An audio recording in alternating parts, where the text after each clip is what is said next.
of the NBA Finals.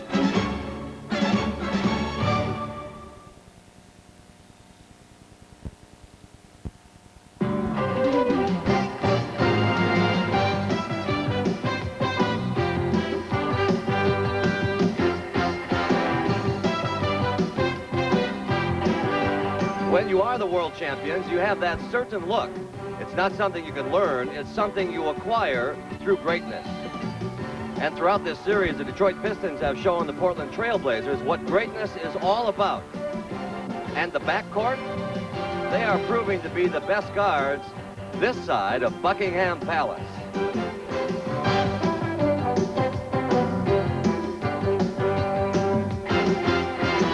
When the Trailblazers brought this series to their home court, it was expected they would dominate.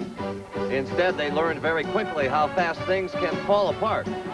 If Detroit has the look of champions, Portland has the look of frustration. And now, down 3 games to 1, they are looking at summer vacation.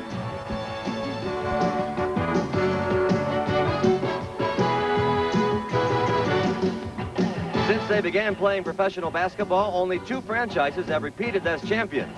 And the headline Detroit is looking for tomorrow has 3 words: back to back.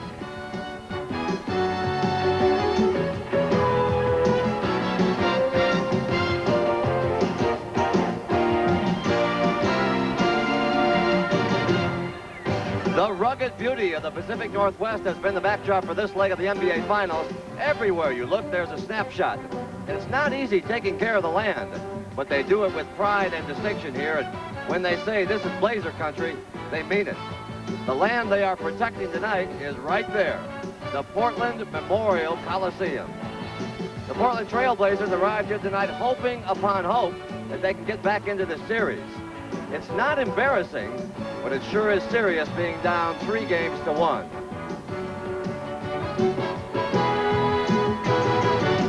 On the other side, the faces of the Detroit Pistons. They arrived 3 games to 1 up, and before the game they pledged to get the job done tonight, and somewhere inside this building they have champagne on ice.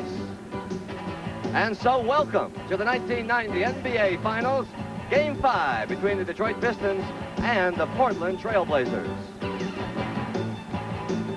And good evening, everybody. I'm Pat O'Brien. Well, here it is, the first championship trophy of the 1990s, and the way Detroit is playing, this could be gracing their trophy case in no time. There are 3 games left in this series, and all the Pistons have to do is win 1 before they hold this thing over their heads. Portland is in trouble. There's no kind way to say it. No team has ever come back from this deficit, and all the Trailblazers have to hang their hats on is that perhaps they can be the team to make finals history. And with that, let's hear from the coach, who is standing by right now with James Brown. JB? All right, Patrick, and I'm sure Rick Adelman is counting on that. And Rick, despite the 3-1 disadvantage, you guys have pushed Detroit to its limits. You've reached deep into your coaching bag. Any tactics left at all? No, I don't think so. I think what we have to do is just do things better over a consistent game. We've had dry periods in the games that cost us wins, and we know we could easily be up 3-1 rather than down 3-1, but that's where it's at. We know that's how it is in the playoffs. We have the good fortune of being ahead in the other playoffs, so we're going to go out and try to play our game better over 48 minutes. Rick, you've been here as a player. You understand what inspirational speeches work and which ones don't. Did you have an inspirational speech this evening, or were words necessary? I don't think they were necessary today.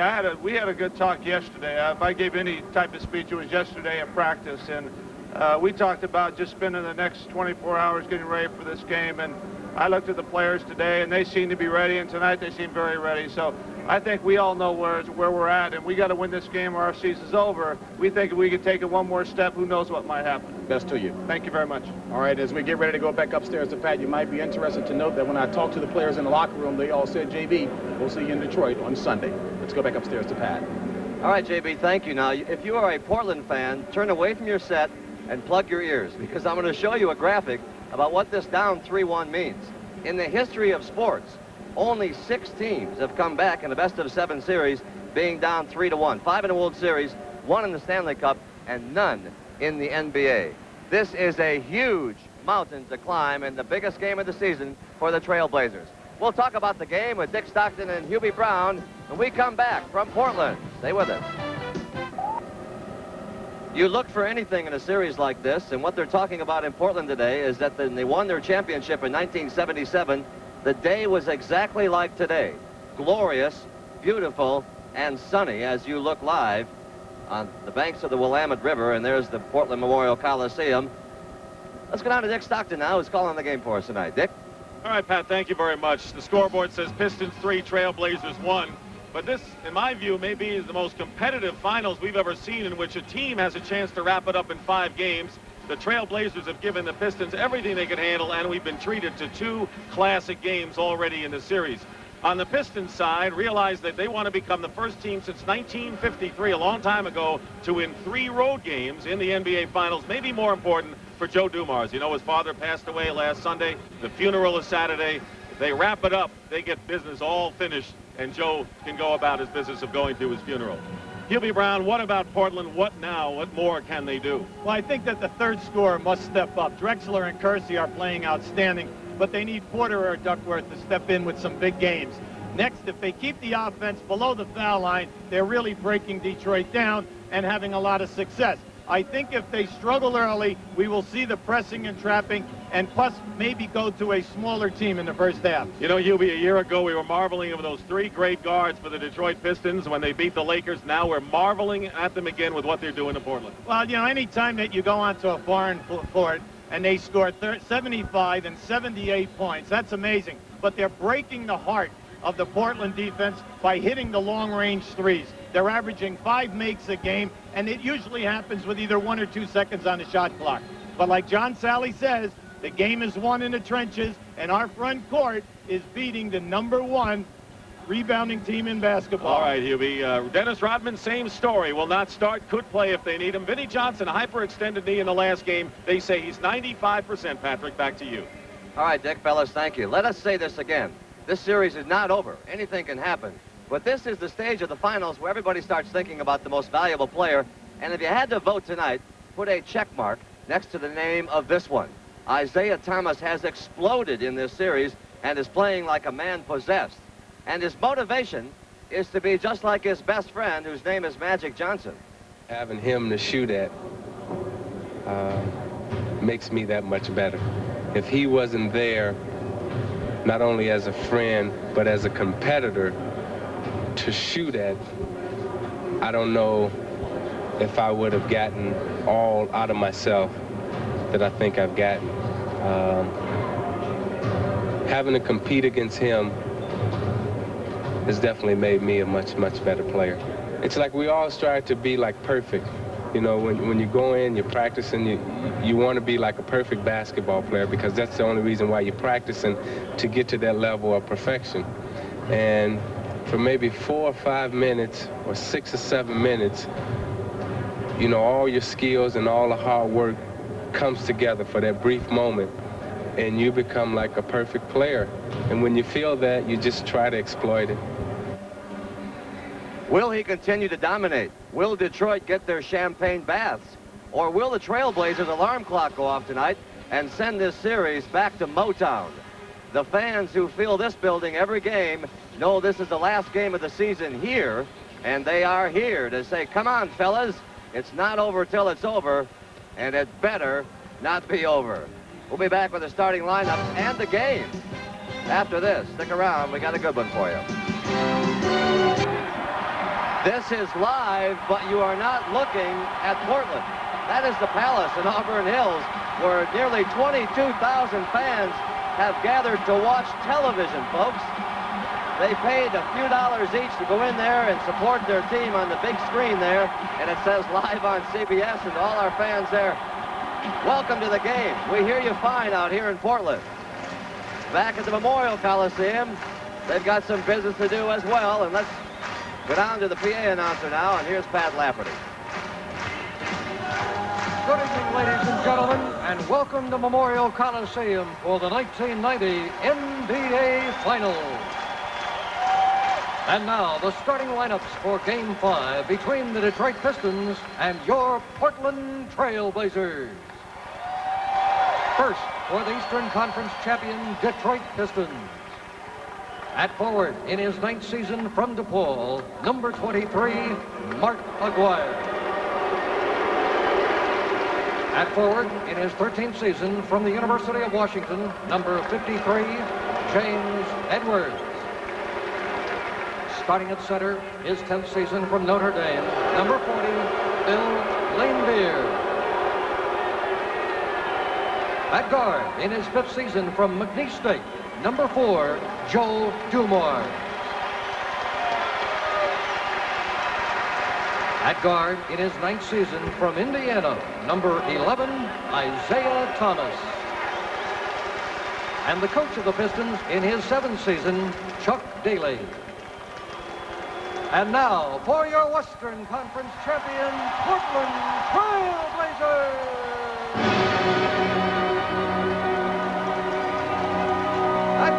Right now, let's send you over to James Brown. All right, Dick, as you just indicated, Dennis Rodman will not be starting for the Pistons tonight, but he will be playing some major minutes. Now, that's not what Chuck Daly would prefer. He'd like Rodman to rest on that sore left ankle and be used only as an emergency substitute. But Rodman has been lobbying all week long to the Pistons brain trust, saying, fellas, I don't feel like I've contributed to this 3-1 advantage in any major way. I must play. He's supported by the doctors who said his ankle is as good as it's ever been since the finals started.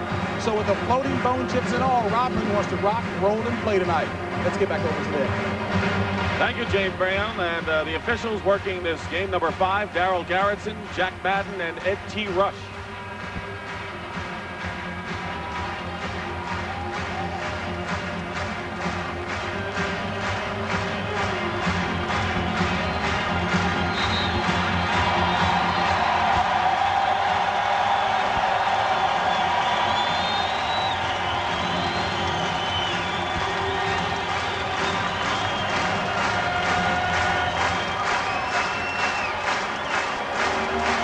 Only lost 6 all year, the Trailblazers, in the regular season.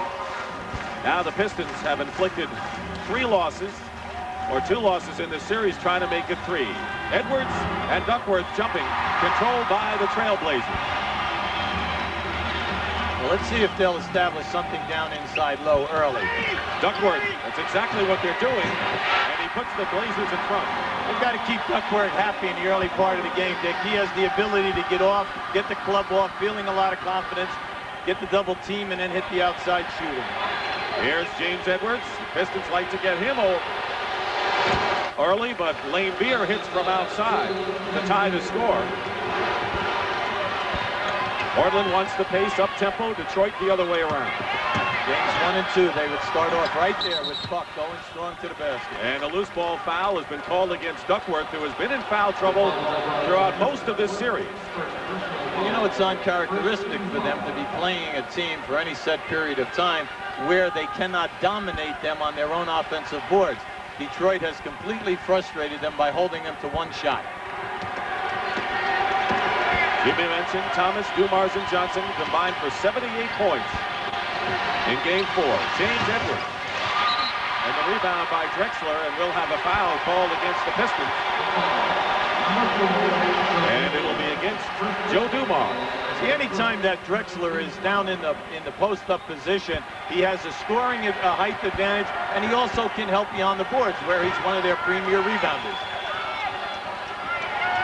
He leads with 12 offensive rebounds, despite playing the guard post. Porter with a pass into Buck Williams. Couldn't handle it, and on a turnover, Aguirre has it for the Pistons. In close quarters, Dick, you should try to bounce past the ball in a situation like that. In the NBA, the players are so big that the player that's open cannot see the pass. Pistons' strategy is to come out aggressively against the Trailblazers. Aguirre, who struggled from the field in the last game, missing. And a jump ball, and Aguirre's right in the middle of it. Here we have a loose ball. Now you'll see the nice move by Kersey.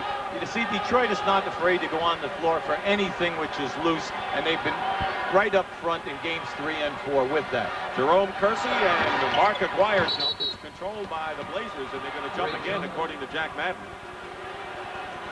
Both of these teams won 59 games in the regular season and split when they played each other.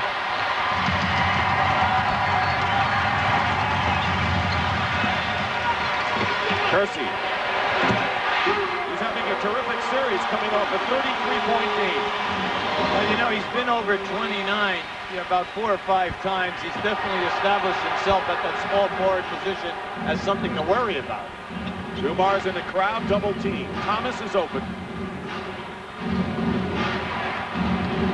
Here's Aguirre trying to get the shooting eye and hits a 3.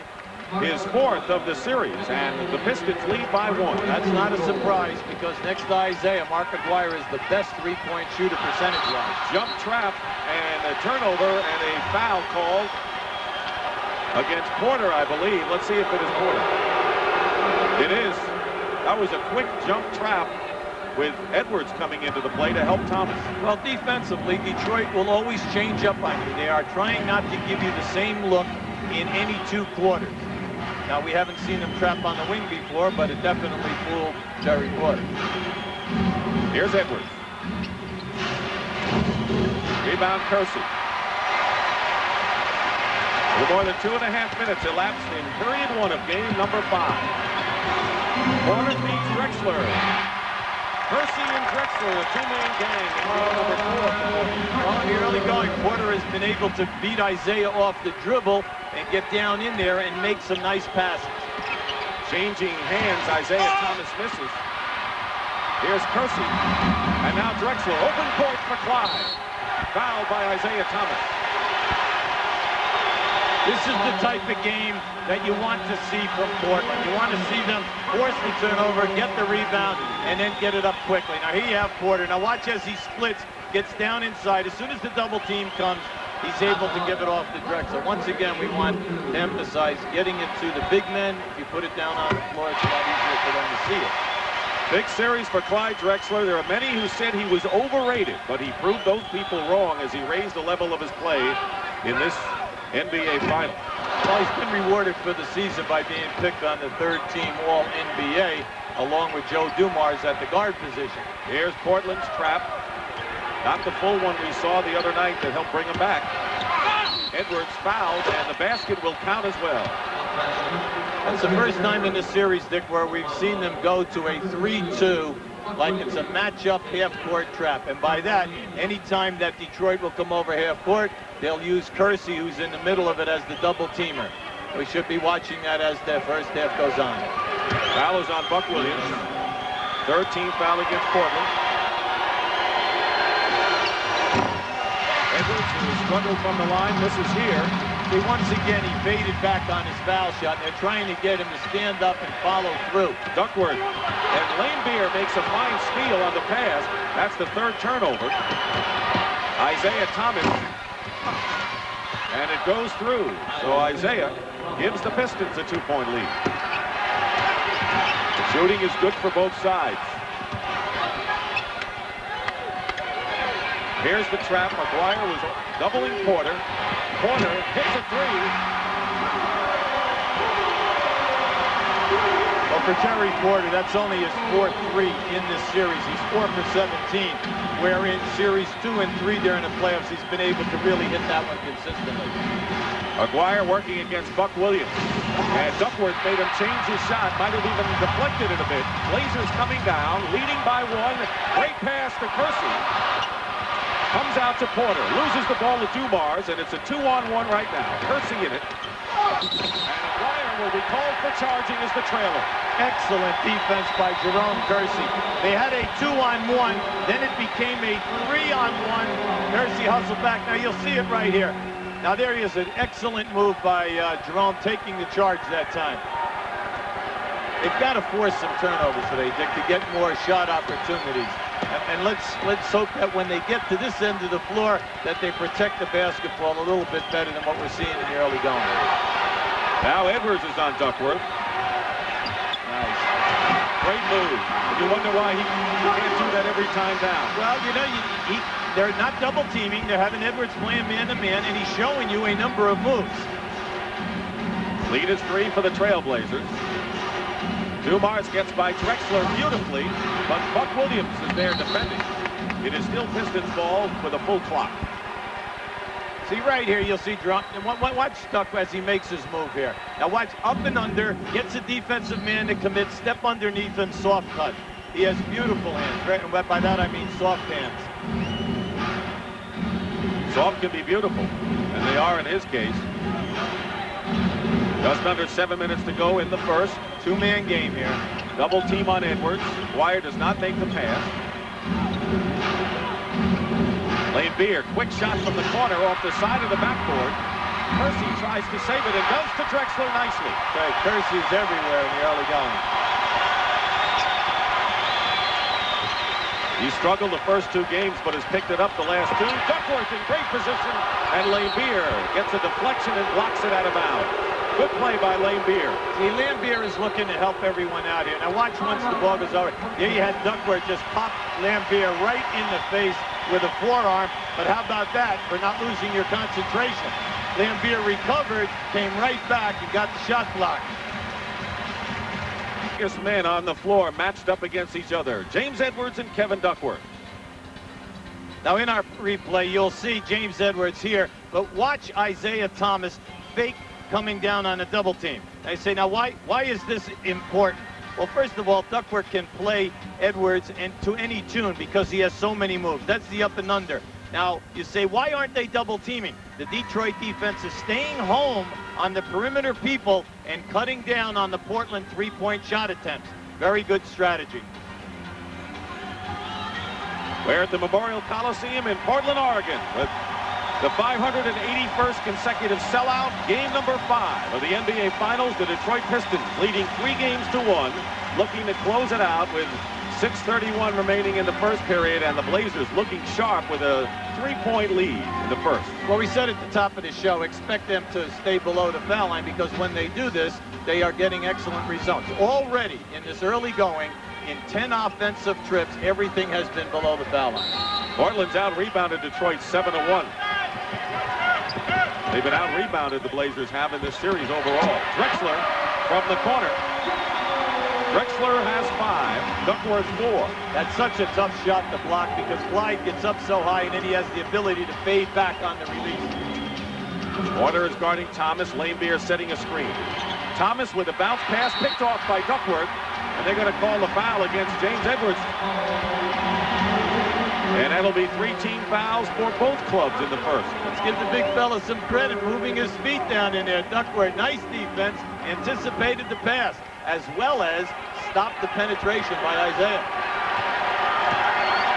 The lead is 5. Shooting percentage, wide disparity. Clearing out for Porter against Thomas. Duckworth lost it. Plenty of time on the shot clock, though. Porter with a baseline. Air ball of Dwyer out to Thomas. Blazers back defensively. Isaiah goes around Kersey. Block shot. Still has it. Crowd cheering the Portland defense, Ruby. Yes, they're doing an excellent job. Thomas missing outside. Rebound Drexler. Outlet quickly to Porter. He's got Kersey and Duckworth. See, he never gave the ball up.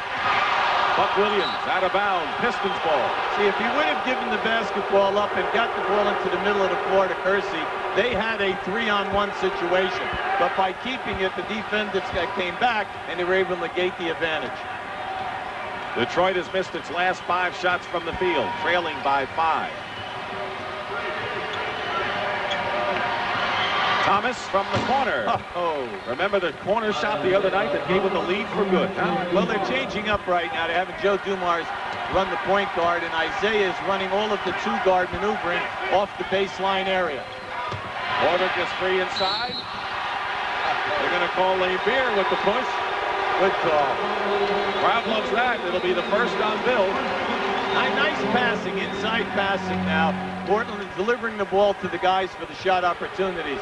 Lane Beer that time definitely bumped Porter below the waist. Porter had hit 35 in a row in the playoffs before he missed. Still has missed only 2 free throws. Well, you know, when you talk to their coaching staff, when they talk about Terry Porter, you'll see that the three-point shooting is down. He's only 3 for 16, and his playoff shooting is down. But you got to give credit to Isaiah Thomas for that. But when you talk to the coaching staff for Portland, they'll tell you Terry Porter is banged up. He has a sore Achilles, but he's giving it all he has every night. Plus, he's matched up with Isaiah. An underrated defender, according to Rick Adelman. By the way, Porter now has 4 3-point baskets, including tonight. 9 on the shot clock. Edwards working against Duckworth, does it beautifully, working baseline.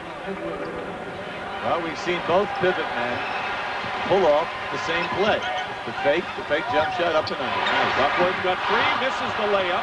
Drexler found him, though. Drexler's making some great passes in this series. See, anytime that you're a big player and you have a chance to dunk the ball when your opponent gambles, you should do that to demoralize them and discourage them from doing that again. Porter picks off the pass. Thomas intended for Dumars.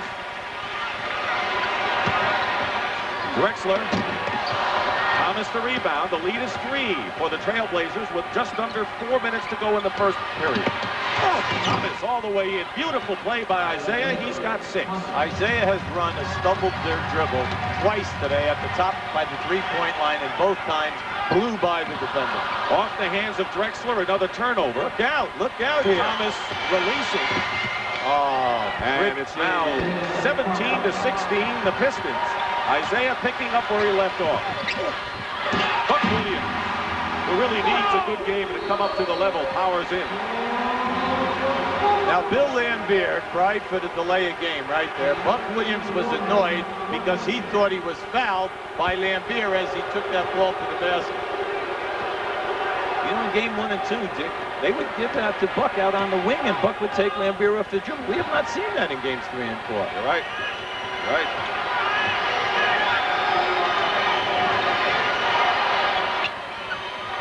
Edwards wants Duckworth to pick up another foul.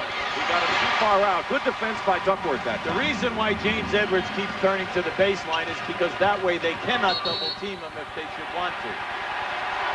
Mark Aguirre moved his leg in, and that'll be the second personal against Aguirre, but now the Pistons are in the penalty.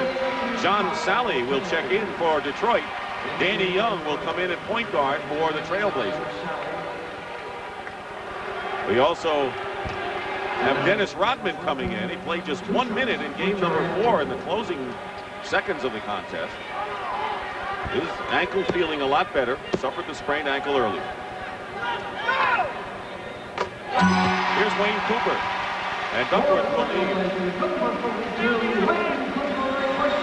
By bringing Rodman into the game, Chuck Daly told me earlier, he said that what they want to do is find out how much he can contribute, and let's have him find out early in the ball game. Danny Young will wait till the next dead ball because he will replace Porter at the free throw line now. Porter has been a real spark in the first 9 minutes here. Excellent penetration. Now here we have a 2-2-1. It looks like a little half-court trap. All they're trying to do is get Detroit out of their sets. Excuse me? Well, that set wasn't too bad, UB, as Dennis Rodman drove baseline and looked like he was elevating nicely. 20-19 Portland, first period. Plenty of time, 10 seconds. Rodman is guarding Kersey. Kersey fires up a 3. Buck Williams gets the offensive rebound. That's the Trailblazers' style of the season, dude. And an offensive foul called against Portland. Down on the baseline, we have Kersey and Dennis Rodman in a collision down there. Both guys are fighting so hard for the offensive or defensive rebound. Kersey picks up that foul, number 1 for him. NBA Finals, Coach Chuck Daly is indeed one very busy coach, but his game day routine is a little different than most others. In fact, just about an hour before game time, he's taping his very popular Detroit TV program, usually involving a guest of the opposite team. Now, as one of the most dapper coaches in the league, you might think it takes forever to look resplendent as he always does, but hey, folks, try 7 to 9 minutes later only, and Chuck Daly looking resplendent in his battle fatigues that we understand are reinforced in the seat of his pants. But hey, Chuck Daly seldom ever is coaching by the seat of his pants. And as we go back to Hubie Brown, Dennis Rodman got some kind of warm greeting from Jerome Kersey, huh, Hubie? This is a battle.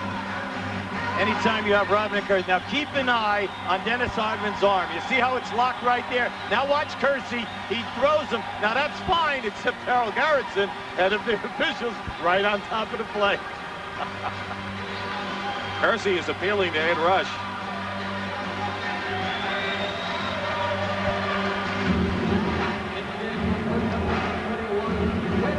Portland also throw in a couple of turnovers the last 3 minutes, which has contributed to the fact that their 5-point lead has virtually evaporated. Open is Joe Dumars, has time to hit the top, rebound by Cooper. 2 minutes to go in the first quarter. And another turnover, and that'll be 7. Vinnie Johnson's going to come in the ball game. He has really come alive in the last 2 games with 21 and 20 points respectively after scoring only 4 points in the first 2 games.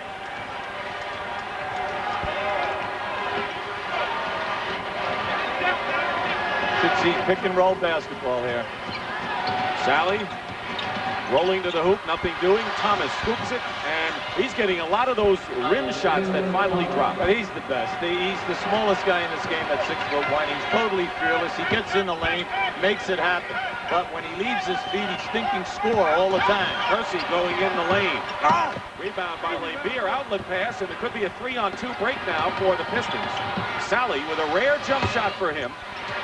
Now you see why. Rebound Cooper. Well, I think that Portland would take that one anytime Sally and Rodman are on the break and they're trying to handle a basketball, you know, and end up with a jump shot with still 20 seconds on the shot clock. That's to their advantage. Here's Cooper, right to the key. Cooper has scored only 7 points in 4 games. Yeah, but throughout his career, 11-year veteran, and he's known for his shot blocking and rebounds, but he has always been able to hit the jump shot at the top of the circle, especially when he was with Denver. Here's Vinnie Johnson. This is his first shot. He hit his first 2 the other night, but a foul against the Trailblazers. That'll be their 4th team foul, and 2nd against Buck Williams. See, one thing you must observe while checking Lambier's game. Anytime that a shot goes up and he's down on the bay, you'll see he'll go behind the backboard, and then he comes out with his back into your chest, and he just pushes you out. And if you don't watch it, you get exasperated and you go right up over the top of him or maybe push for an offensive foul. Cliff Robinson, the rookie and the 2nd-round pick from Connecticut, replaces Buck Williams and goes out with 2 fouls. Under a minute to go, 14 on the shot clock for the Pistons. Thomas will fire for a 3 and hit it, and Isaiah Thomas now with 13 points in the first quarter. How about the fact that he's 9 for 14 threes in this series so far? A big game player if you ever saw one. Robinson misses the layup. And it's Cliff Robinson who's alert to get the loose ball. Take their time. They didn't. Drexler threw up a 3. They could have played for the last shot of the quarter. Now Detroit can. See, they had that loose ball with 17 seconds to go. You should help for the last shot. Isaiah Thomas off the glass, and Detroit with its biggest lead of this first quarter. And time runs out. It will not count if it goes. And Isaiah Thomas, once again, trying to make a big statement for MVP honors, 15 points. And that is the end of the first period, with the Pistons leading 26-22. This is our last evening in Portland, Oregon, and the story of this city has been the tremendous hospitality that they have laid out for all of us here at CBS Sports, and we had just a terrific time, and that's what it looks like here today. The story inside the Portland Memorial Coliseum is 2 words: Isaiah Thomas. Back to Dick. You're so right, Pat O'Brien. Isaiah Thomas has done it at every level. There's what he's done: 7 of 9 from the field and a 3-point basket as well. Portland had a 5-point lead, but they missed a lot of shots, turned it over, and Isaiah got hot. Start of the second period, James Edwards in there for Detroit. Offensive foul called against Rodman. That'll be his first. See, that time Rodman set the pick, but he moved before the defensive man had a chance to move, and he had a collision. Offensive foul. Excellent. Now here's Portland. They've been doing an excellent job below the foul line, Dick, but they're missing too many easy shots that should be automatic scores.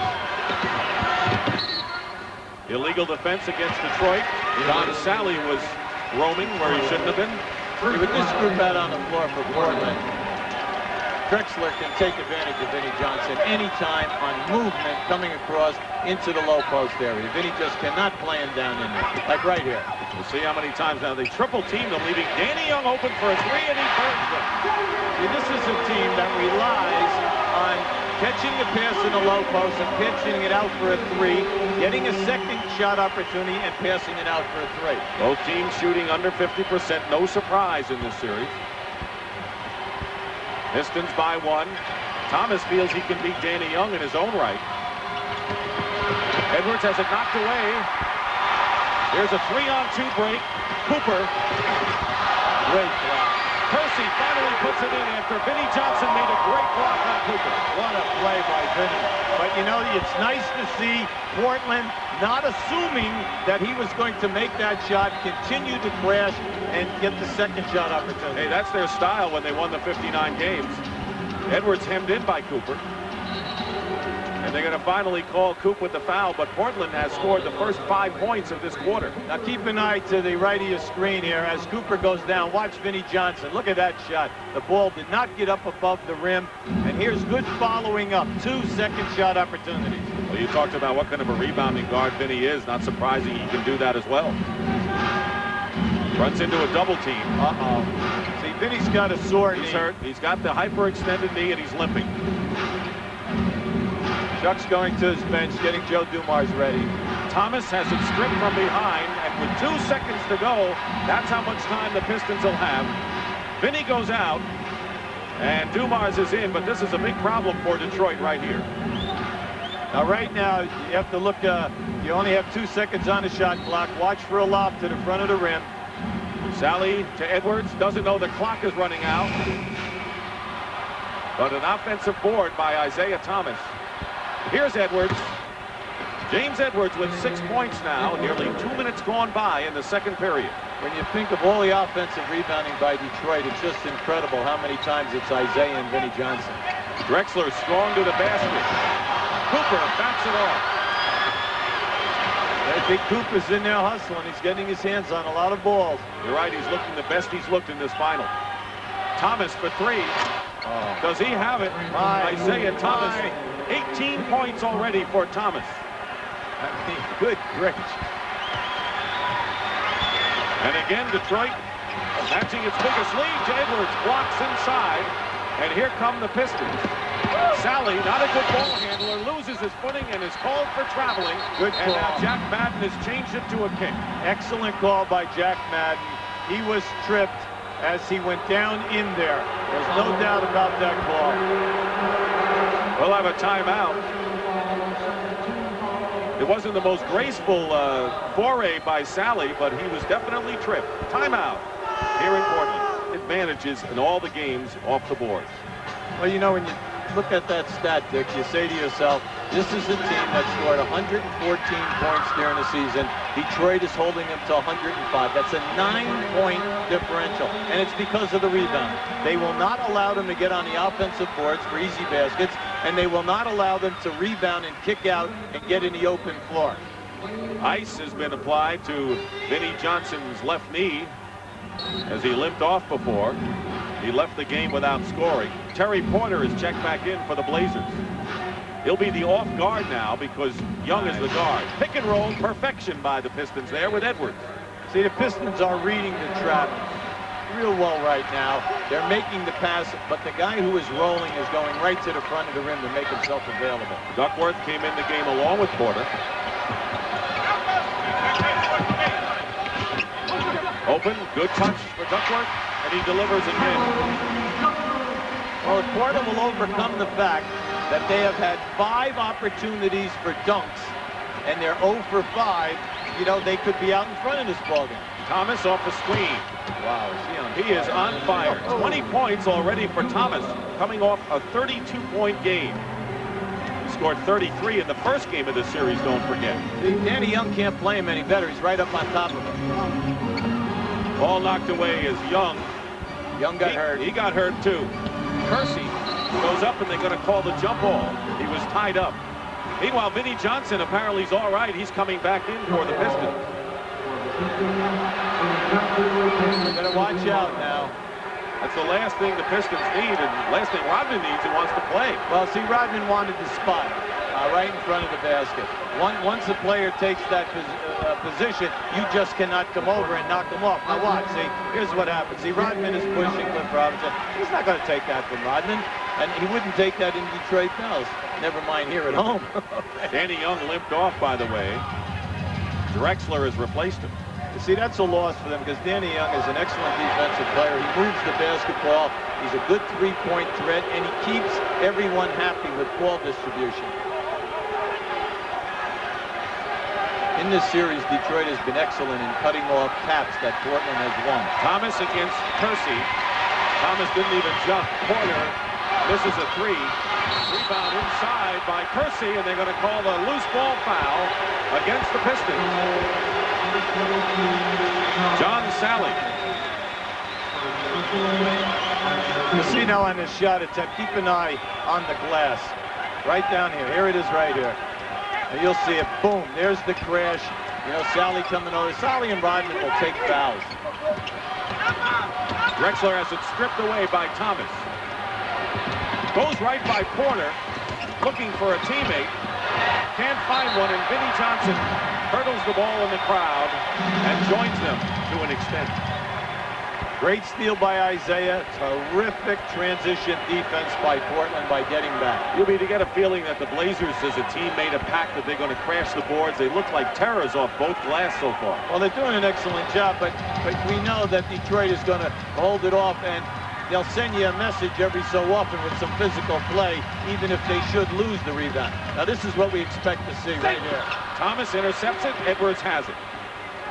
Young, by the way, banged his knee. They expected he'll be back. Posting up is Edwards against Duckworth. James Edwards. Rodman with a follow-up. Tipped up again, Sally, I believe. Or is it Rodman? I thought Sally. And it is Sally. Batted down, and a foul against Vinnie Johnson over the top. See, if they're going to post up Drexler, they've got to do a better job passing him the ball. Now, here's the shot as it goes. Watch Sally come into your screen. Rodman first, and now Sally, they keep it alive, and then he comes right back with the tap. There's the offensive rebounding story. Portland with a slim margin. Isaiah Thomas goes out, having scored 20, replaced by Dumars. And Buck Williams is back for Portland. Buck is playing with two personals, by the way. Dumars trying to stay with Porter. Duckworth. Buck Williams with another offensive rebound.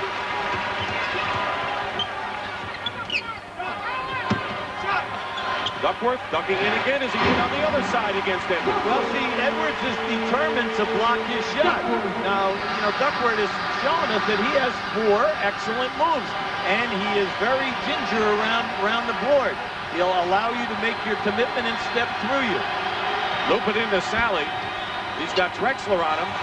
Throws the ball away. 3-on-2 break. Buck Williams lays it, misses it. I tell you, that's their 6th layup opportunity. Get 6. They have missed a bunch inside. You're right. Porter. Fouled by Vinnie Johnson, his second. 13 foul against Detroit. This is a rugged game number 5 we're witnessing. Terry Porter has been outstanding. Right from the opening get-go, he's been going hard to the basket, creating for other players and himself. City in the Pacific Northwest. Some of the friendliest people you'll see anywhere. Chuck Daly's kind of a friendly guy. You know, he can't rely on the same people each night to deliver the points for him. So he's got to push the buttons. I think this is the console where he does his work. And he finds the right combination somehow, some way to get the necessary points, Hubie. Well, it's a team where everyone knows their roles. They have their defensive stoppers. You look at their first unit, you have 3 scorers, Edwards, Isaiah, and Dumars. Then when they make their substitutions, they still have 3 scorers on the floor because they bring in Aguirre, Vinnie Johnson, and then they'll keep another one out there. And that's why it's tough for teams to play them, because you can't key on a guy or 2 guys every night. Oh, and they all accept their roles. It's like Lambier said. The key to being a Detroit Piston is you must understand your role. We don't care who scores as long as we get the W, and we'll go to the people who are hot night in and night out. And then he underlines it by saying, and you better accept that and accept your role if you expect to play. You remember the problems Portland had when they went to their bench in the last game. They're staying with all of their starters right now. Bill Laimbeer has come back in for Detroit. Double team, leaving Buck Williams open.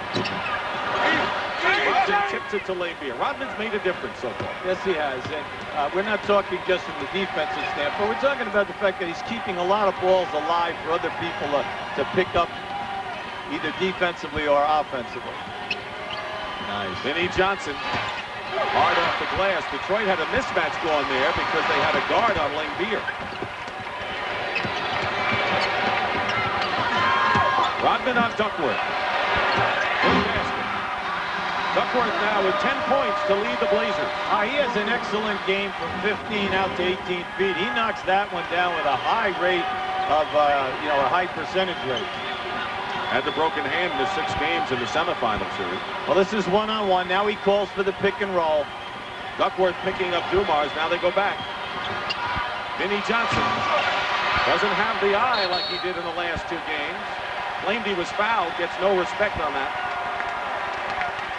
Memorial Coliseum in Portland, the scene of Game 5 of the NBA Finals. Portland trying to stay alive. Rodman blocks it out of bounds, and right now trailing the Pistons by 4. See, that's Detroit's 4th block in this first half, all on penetration off the dribble. Kersey. Laimbeer with his 5th rebound. About 5 minutes remaining in the first half. Portland shooting only 35% in this quarter.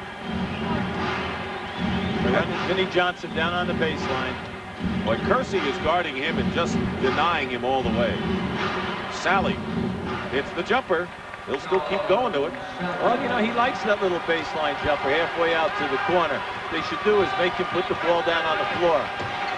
Rodman picks up Porter on the switch. Here's Duckworth. He's been hot from there and remains so with 12 points. The reason why he keeps opening up is that Bill Laimbeer is looking to help out. Double team anyone off the dribble or in the post area, and Duckworth is now sliding to the open area of the court. Crowd on its feet now, looking for the defensive play. Dumars missing. Out of bounds, and it's last touched by the Blazers. Not sure, it might have been Williams. Well, they put the ball down on the floor that time off the dribble, and it went right off of one of their own players, the foot, right out of bounds.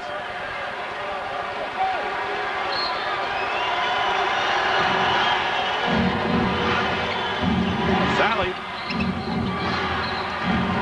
And it's going to be Portland ball as John stepped on the line trying to save that one. The Trailblazers have 8 offensive rebounds. They're trademarked, but have put back just 1 for a basket. Yeah, they're only 4 points down in this game. You consider how many layups that they could have made with a dunking strong move. See, right here. Laimbeer. That'll be a second. And the 4th team foul against Detroit. You'll see now watch Laimbeer now down inside. See, he grabbed on first, and then Duckworth cleared him away with the forearm. The referee caught the first move. King of flop. Well, Laimbeer says, listen, anytime I hear the whistle blow, I know that I've committed a foul. And he said, I can't do anything about it. The key is don't lose your composure and stay tunnel vision and know what's happening out here. Just under 4 minutes to go in the first half. Bad pass by Kersey. Pistons by 4. Portland led by 5 in the first quarter. Detroit had a 6-point lead in this period. Kersey is on Dumars. Laimbeer is wide open. And a foul. It'll be the 3rd team foul against the Blazers. Beautiful Scott. To shoot it out on the floor. You have Isaiah and Laimbeer become, 2 of your main scorers here, or Dumars coming off of baseline picks. Thomas with double team. Misses. There's Dumars on the other side. Beat Kersey to the ball.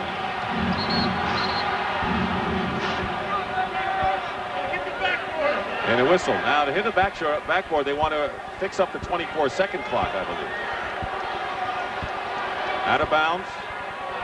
Side out. Excellent call by Jack Madden that time.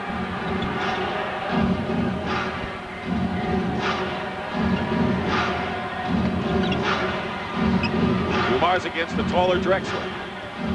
Now Buck Williams, who's even bigger than that, throws the ball away to Porter. Good anticipation because they know that Detroit loves to swing the ball to the opposite corner. Here's Duckworth. He's been hitting this shot all night. Misses, but Kersey is there for the putback. One of the few they've gotten that way. Yeah, but you see, you must be encouraged. They're working so hard. They're getting the opportunities. The shots will fall. And when you're coaching, that's what you tell your team. Keep working this hard. Good things will happen for us. Joe Dumars misses. Laimbeer puts it back on the weak side. And again, it's a 4-point Detroit lead. Portland trying to up-tempo because right now the score is more to Detroit's liking. Pick and roll Duckworth against Dumars, the guard, and he's got it. 14 for Duck. I'd say I love his game tonight. He is really aggressive with the basketball. Looking to score, wants to score.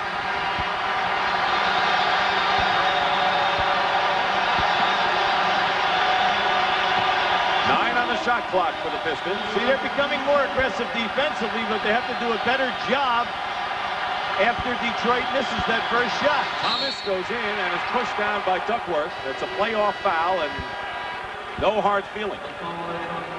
That'll be Duckworth's second personal. Now you'll see he beats his man off the dribble. He's hit there. Then that's a good one. You're not going to allow Isaiah to lay it up. Welcome back to the Portland Got a Memorial. weight problem. He says, I've got excellent woodworking skills. I made furniture in my aunt's living room, but my skills on the hardwood are even better. Let's go back over to Dick. Thank you, JB. And of course, Duckworth with a good early start. This is his best start of all with 14 points already. And keep in mind, he's going to go to a nutritionist. He's very sensitive about the weight, but he's a fine young man. Came over from San Antonio in a trade for Walter Berry several years ago. Air ball thrown up by Isaiah Thomas. When was the last time you saw that? Everyone in this building, look at Zeke laughing. I mean, everyone in this building is smiling. I mean, they can't believe it. Missed the second, too. But once again, there's a Detroit guard to get that second shot. Rebound by Drexler. Thomas missed badly. Here's Clyde, gliding all the way in. High score.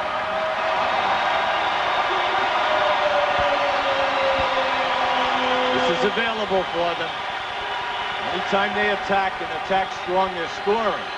Dumars, the basket will count in a foul, and Joe Dumars with his first points of the game, and it comes at a big time for the Pistons, who saw their 6-point lead evaporate.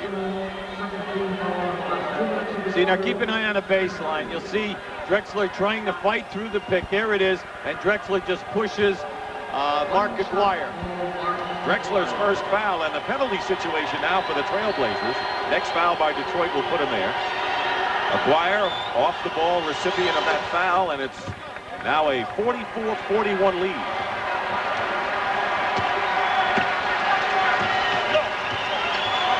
Well, they're going to set a pick on the baseline for Drexler. See what happens there. Duckworth. Edwards. If it's Edwards, it'll be 3 on him.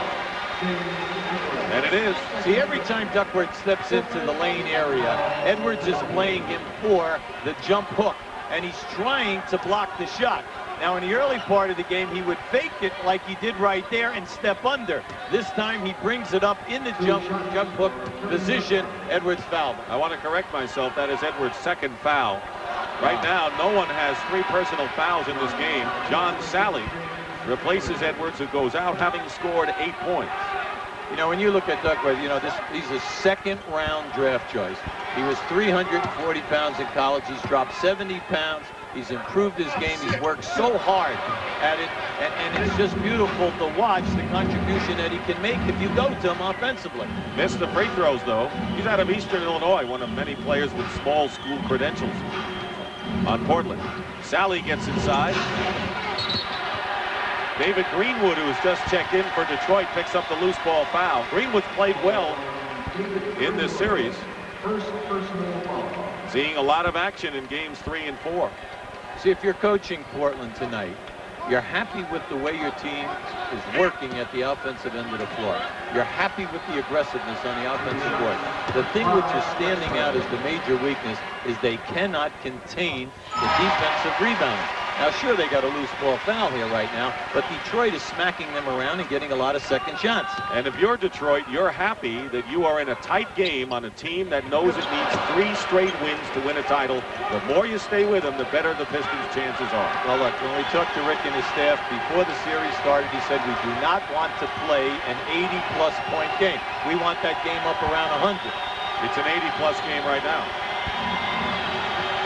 6 on the clock. Dumars sets for the 3. Some of Detroit's shots from outside have been way off the mark tonight. Buck Williams. And they're going to call the push. Offensive foul. So give Detroit a lot of credit, because since they've been out here, games 3, 4, and 5, they put their bodies in front of the penetrator looking for the charged ball. 3 fouls on Buck Williams. He's the first or either side to pick up 3. Cliff Robinson has come in for him. See, the cardinal rule is when you're on the fast break, know who you're giving the basketball to. Don't give it to the big guys out past the foul line, because they have trouble dribbling and getting off a good shot attempt. Difference of about a second or so between the shot clock and game clock. Thomas with a high arc. Here they are again. Aguirre.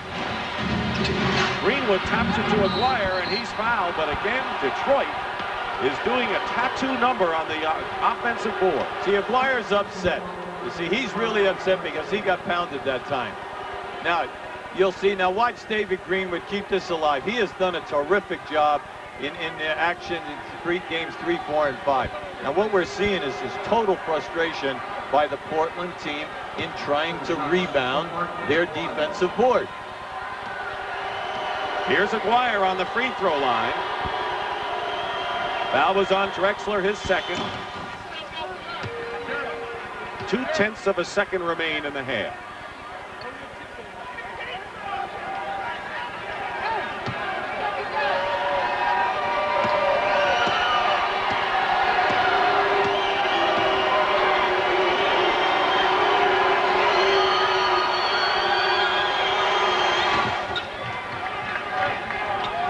And that'll do it. So the Pistons had a 4-point lead after 1 quarter, and they still have the 4-point lead. And Kevin Duckworth had a very impressive second period. That's the end of the first half with the score. The Pistons 46, the Blazers 42. Pat O'Brien will be along with the Prudential at the half after this message. The Pistons lead 46-42 as we welcome you back for the start of the second half. Dick Stockton here, and the Detroit Pistons right now are 24 minutes away from capturing back-to-back NBA titles as they lead the Trail Blazers at halftime on the road after winning games 3 and 4 also in Portland. And a few minutes ago, Hubie Brown and James Brown talked with the respective coaches on what to look for in the second half. Rick, the turnovers, defensive rebounding, hurting in a big way. Well, it really is, Hugh. We can't turn the ball over 11 times like that. We got to convert our opportunities, especially latter part of that second quarter. They really hurt us on the boards. And for us to win this game, we can't allow that to continue. Well, listen, best of luck. They're hustling, though. Well, we're working hard. I think if we just stay with them, we'll be all right. Chuck, obviously impressed. I'm sure that you had the lead in the first half, but what are your concerns, both from your standpoint and theirs? Number one for us is, of course, Duckworth. We've got to get him under control. Too many baskets, and Drexler in the open floor.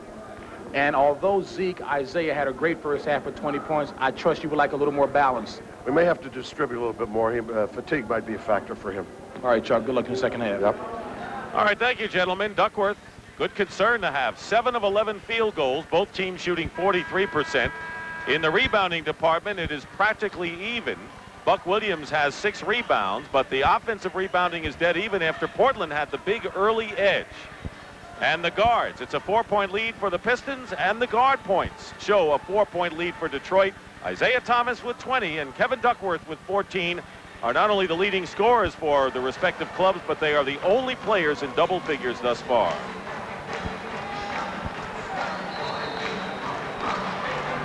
And we want to remind you that baseball returns to CBS on Saturday as the races appear to be heating up at all 4 divisions. The Red Sox against the Orioles at Memorial Stadium, and the San Diego Padres against the Dodgers at Dodger Stadium. Jim Cott and I will be there Saturday at 3 o'clock Eastern Time. Jack Buck and Tim McCarver will be in Baltimore. So tune in to Major League Baseball and as it returns to CBS this weekend, Saturday. Start of the second half.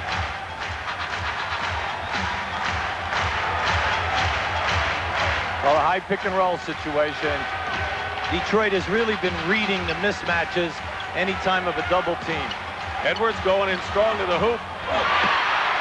Took a page from the Portland Trailblazers, who missed a lot of layups inside. He missed one.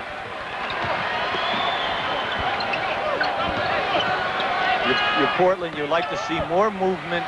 You like to see people go strong to the hole. Dumas picking up Porter on the switch. The basket by Duckworth in the foul. He's now 8 for 12 from the field. See, the big thing, Dick, is every time that they beat Detroit off the dribble, they've been able to hit the pass. Now, you'll see right here. Now, watch the Detroit defense come. Now, you see he's picking out Duckworth very easily. Porter is making the pass to the free guy because he's right in front of the rim. Laimbeer with his 3rd foul. So Laimbeer and Buck Williams of Portland have 3 fouls, and Duckworth with 17 points. This is the first time that we've seen the full court press. A 1-2.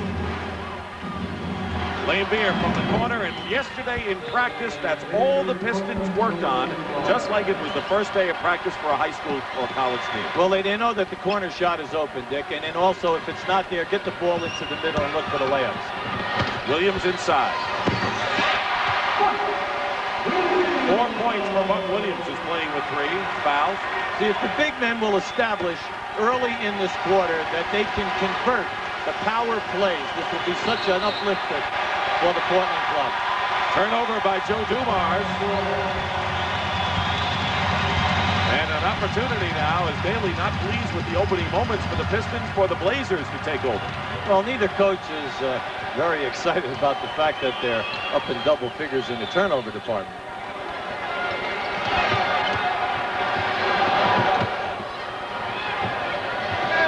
Duckworth, see if he sees if the magic's still there with a shot.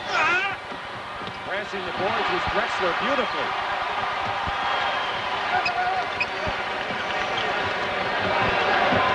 They should get out of the way and let Drexler take Isaiah. Draws the foul. Isaiah Thomas. That'll be 2. Like we said at the beginning of the series, the teams that win the finals are the ones that make the quick adjustments, the teams that play intelligently. And by that we mean anytime that you see a mismatch, they decided where you know your guy can take advantage, you've got to allow that person to operate. Get out of the way and let him take that individual to the hole. Said it all throughout the series as Drexler misses his 3rd free throw of the game, when Drexler had an opportunity against either Dumars or Vinnie Johnson. Wasn't always taken advantage of. Thomas gets the basket, and let's see, no basket, a foul, and Thomas has picked up his 3rd. See, Duckworth is doing a nice job in coming over and cutting Isaiah off and taking the offensive charge. Laimbeer and Isaiah each with 3, and Duckworth stays red hot. 19 points, matches his season high. They're doing a real nice job in recognizing what is going on. If Detroit continues to trap the pick and roll, then Duckworth is always open. Timeout, Detroit.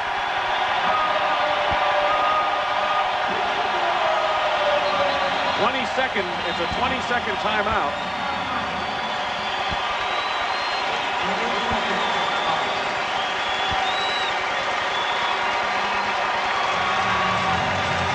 Well, if the Portland Trailblazers stay alive and survive here, they will force a 6th game, and that'll be played back at the Pistons' home at the Palace on Sunday at 3:30 Eastern Time,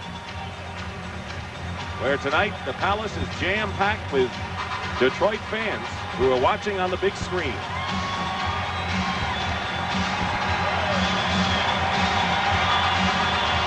.9:44 remaining third period.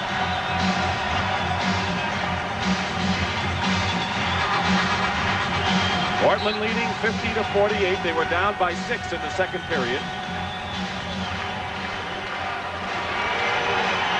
Anytime you come out of a timeout, you know you have a set play, and psychologically it's always good to execute and either get fouled or make the field goal.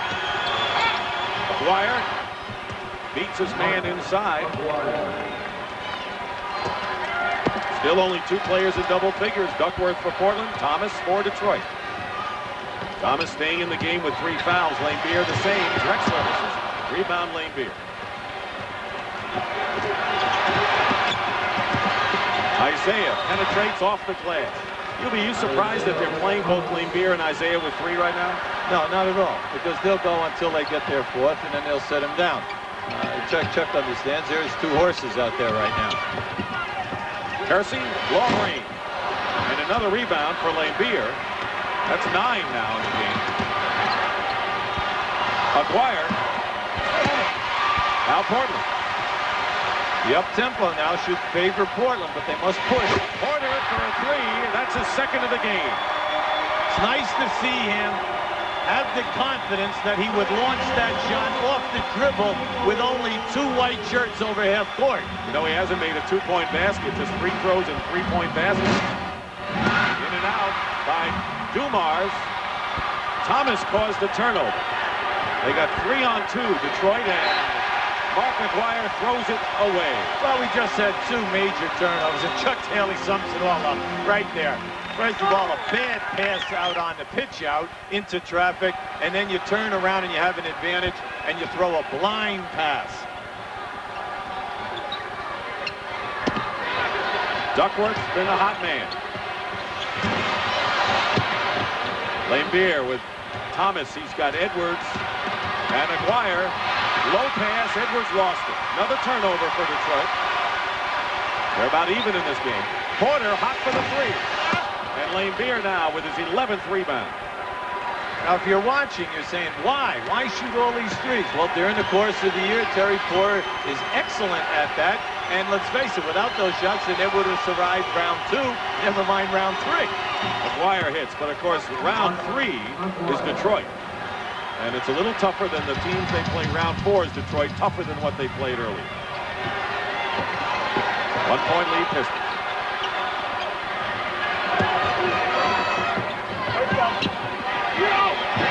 Williams with a great pick on Thomas. Great pass, Porter to Buck Williams. Beautiful pass. When you make the catch down inside, gather yourself so you can make a strong move. Laimbeer has 5 boards. No one else has a rebound in this period. Dumars foul going in, and that is the first foul for Portland here in the third. Now here you have a pick-and-roll situation. Here's a good pick on Isaiah by Buck. Now, as Buck Williams goes to the glass, look at the delivery. There's your pass. Isaiah behind him. Gathered. Strong move by Buck. Second foul on Terry Porter, though. I go to LensCrafters because with my job, glasses in an hour are not just a convenience, they're a must. LensCrafters puts the whole lab right in the store to custom craft your top quality glasses in about an hour. Call LensCrafters at 1-800-522-LENS. Feel the power of the Warrior when World Wrestling Federation action returns to the Palace of Auburn Hills. Saturday, June 30th at 8 p.m. The main event, the Ultimate Warrior defends the WWF Championship against Ravishing Rick Rude. Other matches include Rhythm and Blues meeting the Bushwhackers, and in a return bout, the $1 Million Man, Ted DiBiase, faces the Big Boss Man. Tickets on sale at the box office and Ticketmaster. The WWF, June 30th at the Palace of Auburn Hills. It took TV2 to bring back-to-back titles to you live, and that tradition holds true for the celebration. Join me, Joe Glover, along with Eli Zaret, for a live curbside seat to see the Pistons on parade. The The champions roll through the city starting Monday at 12:30. TV2 will repeat its tradition of bringing it to you live. And then we go to where it all began, the Palace, where the kings of basketball will share the trophy with the nation's best fans. Get a double dose of the team that did it back-to-back Monday on TV2.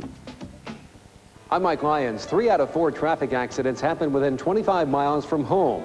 The severity of about 100,000 injuries from traffic accidents is reduced each year as a result of safety belt laws. We here at TV2 want you to buckle up for safety so that you can come back safely to your family and to your friends. Cheers to you. Midnight weeknights on TV2. Bill Laimbeer have 12 rebounds in Game 4. Flopped a couple of times as well. Had a couple of steals and a block. Already has 11 rebounds in this game. Has been in double figures off the boards in every game of this series. And he talked to Hubie Brown and explained why he considered retiring last year after the Pistons won their first title. I don't want to go through all the abuse at some point.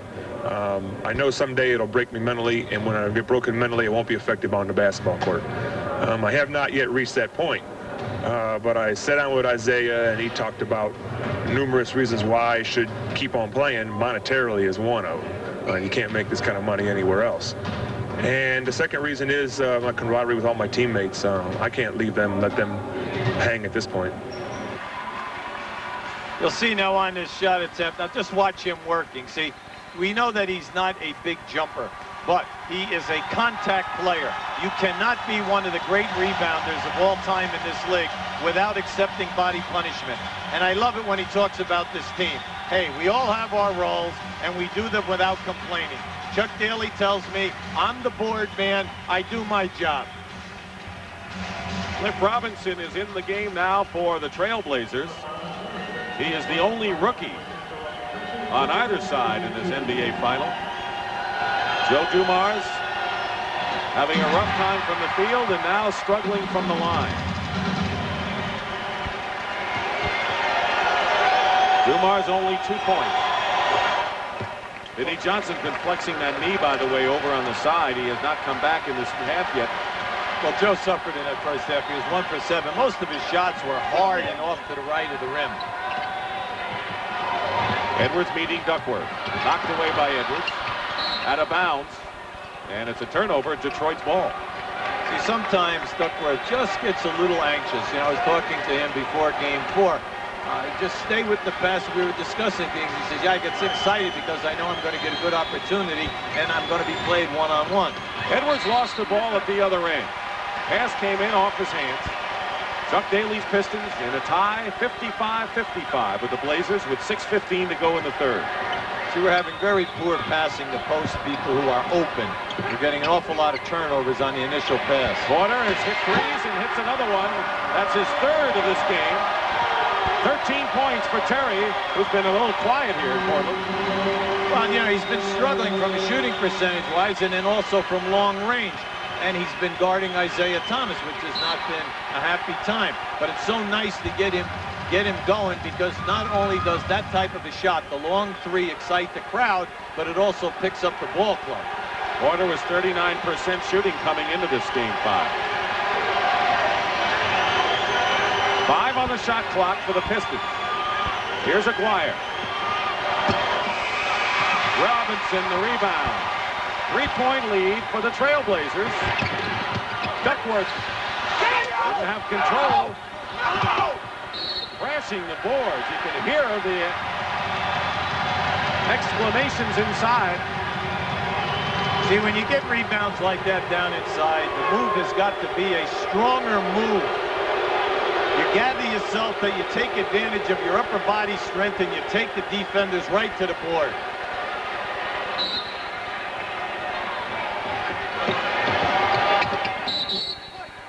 Push. That's Aguirre's third foul.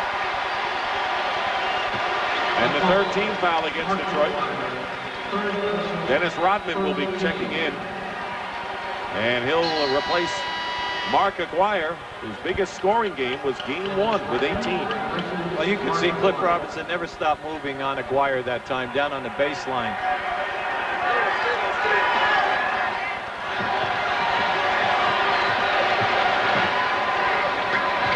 Williams working against Lambier, who has 3 fouls. Loose ball, Cliff Robinson picked it up. Tipped it up. And Lambier finally brings it down. Here's Dumars, up-tempo. Isaiah Thomas pulls up with it. Dumars and Duckworth. 5 minutes to go in the third quarter. Dumars wants a 1-on-1. You know he has the big man. Dumars really having a rough shooting game. But there's Rodman. Edwards fouled. And fouled hard. See, Detroit's not going to complain about that because he got injured right across the face that time on the hit. And nobody's going to complain. And he's falling down.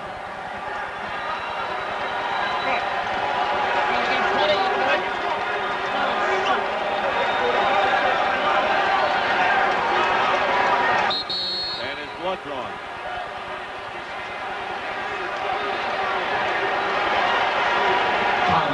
It's above the right eye. Timeout called Detroit. Now you see, watch as the pass is made to Edwards coming down the lane. 2 guys get him. There's your first right there, and then the second as he came across. Now it might have been on the swipe by the player who came behind that time. Buck Williams will be charged with his 4th personal foul of the game. First player in the game to pick up 4.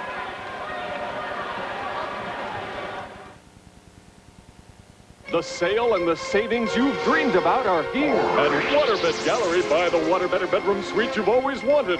They're all on sale. Plus, pay no money down, no interest, and no payments for 6 months. That's right. Buy now and pay later. Get the bedroom set or waterbed you've only dreamed of. They're all reduced. So get your Waterbed credit card today with no money down, no interest, and no payments for 6 months. Hurry. Save like never before at Waterbed Gallery's Dream Sale. Steady, I'm gonna catch the ball. That's not just your house.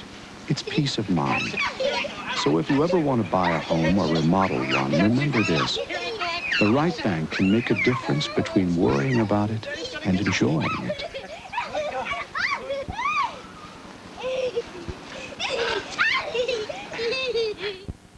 A truck you can live with, a truck you can work with, a truck you can play with, a truck you can stay with. GMC Truck! Beneath this hot new styling, the 1991 Sonoma is and always will be GMC truck quality. For that, it's earned an exciting new name. Sonoma! Find out what it means for the 90s. GMC Truck! It's not just a truck anymore. Get special incentives on GMC Truck's new 1991 Sonoma. The Pistons on TV2 are sponsored by GMC Truck. Back here in the third quarter, Blazers on top by 3. And that last play that James Edwards was hurt on, he caught an elbow across the right part of his eyebrow. It did, in fact, inflict a deep gash there. The doctor says he will not require stitches right now. They'll wait until after the game. And I can tell you from the old street fighting days, if you get a good knock across the nose, that will force you and cause you to be dizzy and fall backwards, as James Edwards did. Let's go over to Dick. Nah, not you, James Brown. 4 fouls on Buck Williams. And Edwards will go to the line.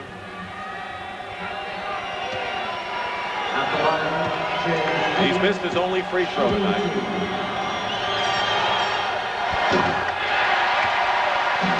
James has been struggling all throughout the playoffs. In this series, he's shooting less than 55% from the foul line.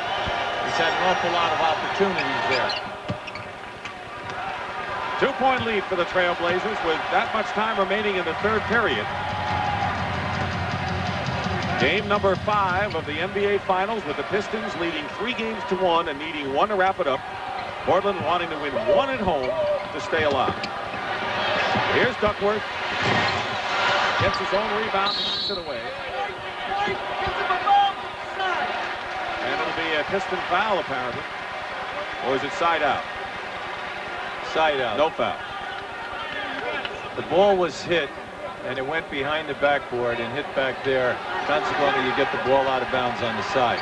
That was an excellent shot by Duckworth and follow-up to keep the ball alive. Portland's been a little cold lately from the field. Drexler takes care of that. They have missed 5 in a row. See, we have not seen that explosion from the side area. That time he just made up his mind to take his man to the basket. He's got 11 now, Drexler. Detroit starting guards have outscored Portland by 1. Vinnie Johnson will come in along with Sally at the next dead ball. 6 on the shot clock. Ball knocked away. Thomas fires a desperation 3, and what do you know, hits another one, and that is his 3rd of the game. That's been the story of the series games 3, 4, and 5. The incredible ability to make the shot as the clock is out, and more important, for threes. 25 points for Thomas. Detroit, 4th foul.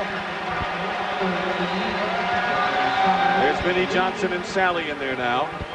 Now you see Drexler come off of the first pick, second pick. That's what we mean by stagger.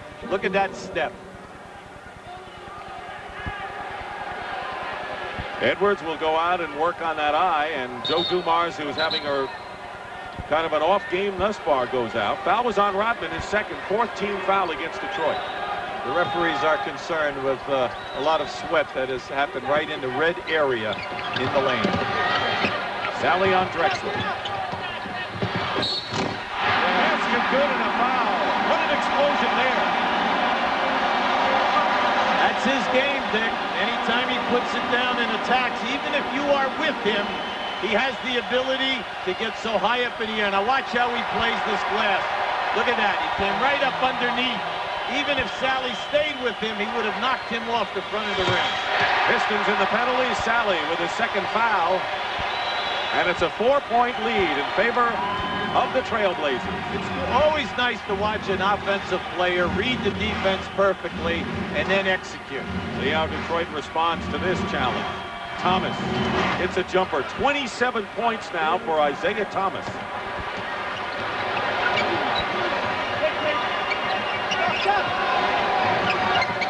Getting close to 3 minutes to go in the 3rd. And Porter is hit and fouled.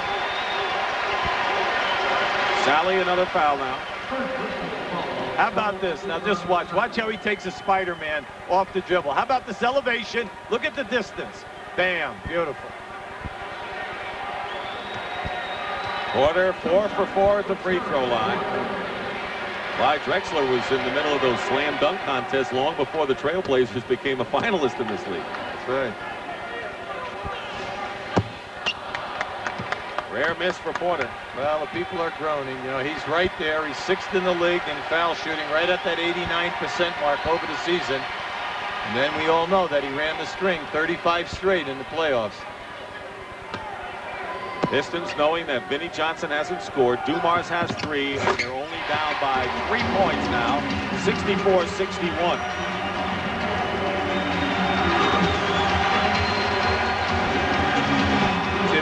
Watch Vinnie Johnson to see if he comes off of the picks gingerly. Now, see, he's hobbling. Cliff Robinson is denying him anyway. Sally goes up, has it knocked away. Rodman, such an intelligent player, knowing great awareness where the ball is, draws the foul. Once again, the loose balls that go to the floor, the blue shirts have dominated in getting to them in games 3, 4, and so far in game 5. Effort plays. Technical foul has been called against Jerome Kersey and Bill Laimbeer, a double team. Now Laimbeer and the referee, Darryl Garrettson, having a few words. We'll see it right here. Ups, there goes the ball. Right, Kersey hit him in the back of the head. So all you're doing is you're instigating thing, and probably that's what Laimbeer said. But we might be catching the second part of the action right now. Danny Young is in for Portland in the backcourt. Rodman only 55% playoff free throw shooter. Not better than he used to be, though.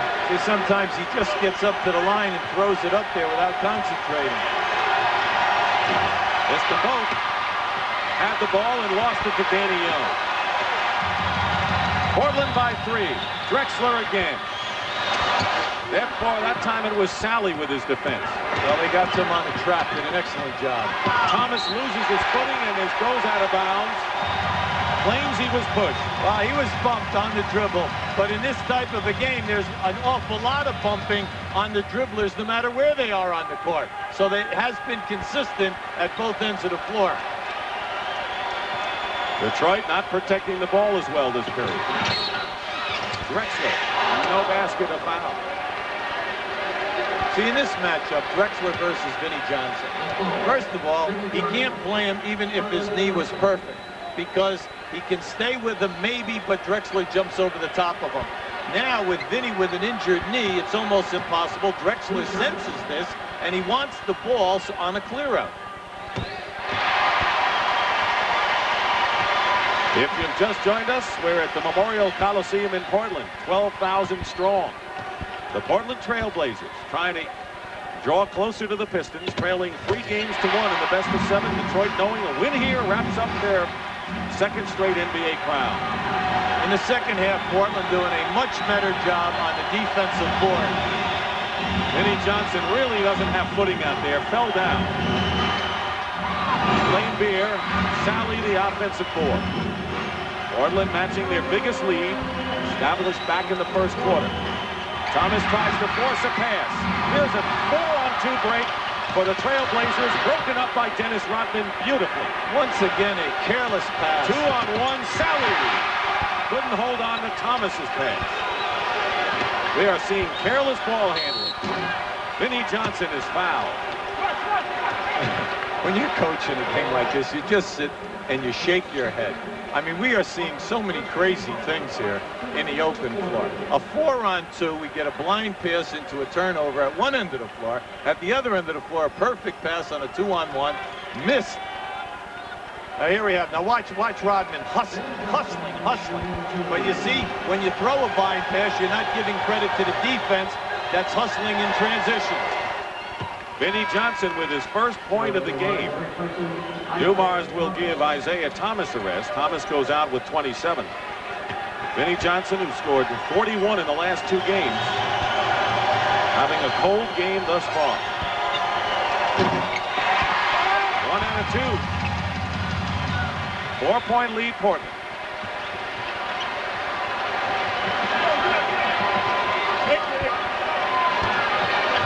They're trying to bring Drexler to the side.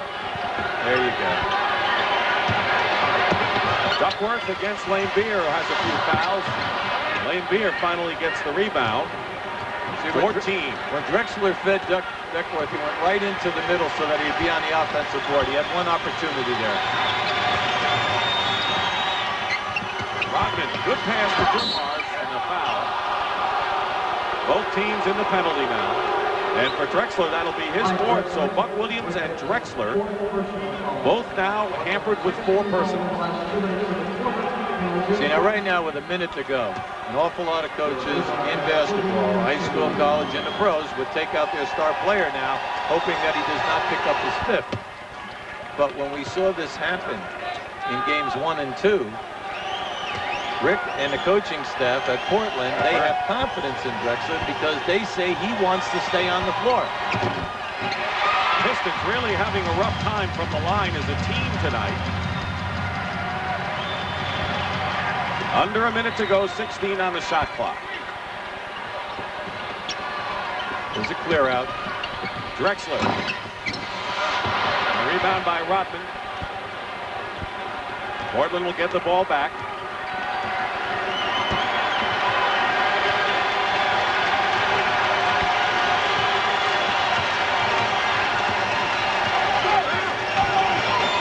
Dumars in a crowd and a foul, and he'll go to the line to shoot 2, but this has been an Achilles heel for the Pistons. They are shooting 44% in the game from the free throw line, Judy. Young with the foul. Well, coming into this series, both teams were low foul shooting teams in the low 70s, but we have seen them get hot in different games and shoot up around that 80 mark. The thing which is interesting so far is any time that you're trying to come off of a pick and roll with the basketball, there is so much manhandling bumping and grabbing of people that they're not allowing anyone to turn the corner and get to the basket for an advantage.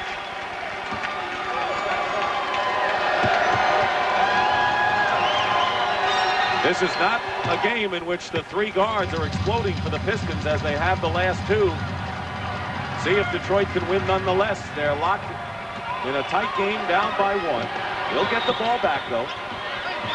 But remember, the Portland coaching staff, this is Detroit tempo that we're playing at right now. 7 on the shot clock, quarter, too far under. Rodman in the middle of it, and we're going to have a jump ball. I tell you, Rodman's ankle has to be feeling a lot better the way he's elevating and jumping around tonight. This is a war between two really great athletes. Now you'll see this move right here. There was no shot opportunity. Terry's behind the board. Now look at this. These two guys have been fighting every minute when Rodman is on the court. Kersey and Rodman. You just have to enjoy it as a fan.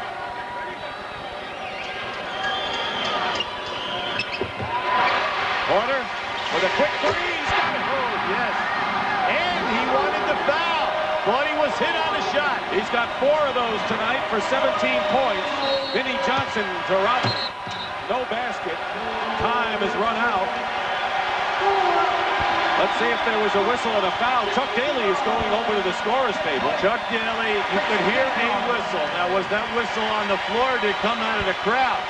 That's what Chuck Daly's all upset about, because they thought that they had a foul on Vinnie Johnson out high at half-court area. An 8-point turnaround from halftime till now, and that's the end of the third period with the score. The Blazers 69, Pistons 65. We'll return to the Memorial Coliseum after this message and a word from your local station. A radio station I can relax to when I'm running errands and shopping. Light FM. WLTI. Radio station keeps me company when I'm in and out of the car all day. Light FM. WLTI. Relaxing music on the radio. Songs I remember without all the talk. Light FM. WLTI. When I got to Detroit, there were 2 things I found out in a hurry. 1, this town loves a winner. And 2, if you sit next to Chuck Daly, you better dress right. The Pistons are winning, of course, and since I started shopping at Price's Menswear, I don't worry about looking great next to Chuck. But now, I think he's a little worried. Price's Menswear. Great selection, fantastic service, impeccable tailoring. Price's Menswear. One great store. Michigan Avenue in Dearborn. Dancing for dollars on the next Inside Report. Inside Report, then First News, Monday at 4 on TV2. TV2 invites you out to Homerama 90 in Shelby Township to tour 10 unique idea homes. Homerama is open daily from now until July 8th. Visit from 3 to 11 Monday through Friday and noon to 11 on weekends. Admission is $5. And be sure to enter TV2's Dream Sweepstakes. You may win a trip for 4 to Vail, Beaver Creek, Colorado. Register to win at Homerama or at one of the participating sponsor locations. Standard Federal Bank, Sherwood Studios, or Detroit Edison. Be a winner with TV2 and Homerama. If you spend money, you need to know if you're getting what you pay for, where the best values are, and how to tell if you're spending too much. Consumer Reports is here to help. Every Monday, Wednesday, and Friday on TV2's First News at 4:30, TV2 business editor Murray Feldman analyzes the products and services your money will buy and gives you a close look at what to expect from the market. If you spend money, you need to know. Consumer Reports. Join Murray Feldman Monday, Wednesdays, and Fridays on TV2's First News at 4:30.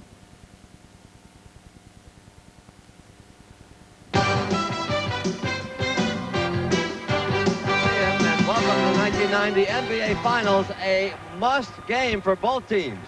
If Detroit wants to repeat tonight, they must win. If Portland wants to force a Game 6, they must win. 12 minutes of basketball left, and here's Dick Stockton. Thank you, Pat. You know, the Minneapolis Lakers beat the New York Knicks, winning 3 on the road back in 1953. But since we had the 2-3-2 arrangement, no team has swept the middle 3 consecutive games. Detroit trying to do it tonight, but they're trailing by 4 going into this last period. That was an excellent quarter by Portland. They finally, first quarter, 22 points. Second quarter, only 20. Third quarter, 27 points.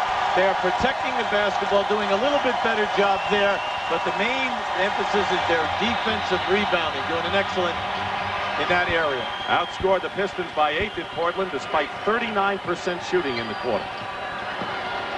Danny Young and Terry Porter with Cooper, Kersey, and Cliff Robinson. Porter almost had a bank three that time. And you know he called bank, right? Come on. I heard him. Even with the crowd, I heard players before the game were doing all of that, calling the shot when they were warming up. Dumars and Vinnie Johnson with Edwards, Sally, and Rodman out there. 5 on the shot clock. Sally. Rodman tipped up by Sally. Pistons having trouble catching the ball inside tonight. This unit out there now, it's Kersey and Porter are your primary offensive players.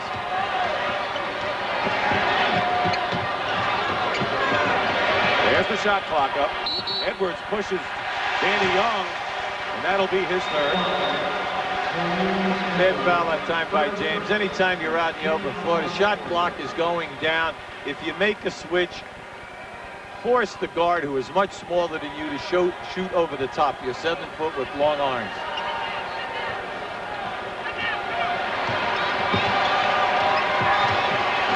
You're working hard to get Porter open. He's open. It's another. That's a 2-point shot. It's 19 in the game. He and Duckworth lead the Blazers. Well, you know, Dick, this is the best that we have seen him shoot since the San Antonio series, where he had a lot of confidence, coming off picks, shooting a 3 off the dribble. Portland has its biggest lead of the game. Edwards, not to be denied, relentless, draws the foul. I like his aggressiveness tonight off the dribble. Anytime that he's on the right side of the lane facing the basket, he's putting the ball down hard and taking it into the lane. If he goes for the left-handed little baby hook shot, he'll either score or he'll get fouled. Jerome Kersey with his 3rd personal foul, and here's Edwards. Like many of the Pistons having a rough night from the line. He's 1 for 3 thus far. See, when he stands perfectly straight up, as he bends his knees and comes up and releases the shot, the coaching staff of Detroit said when he follows through, everything is fine. It's when he ends up fading backwards is when he usually has the miss. There you go. He's been in double figures all but game 1. Waiting for his chance again is Isaiah Thomas. He's got 27, does he?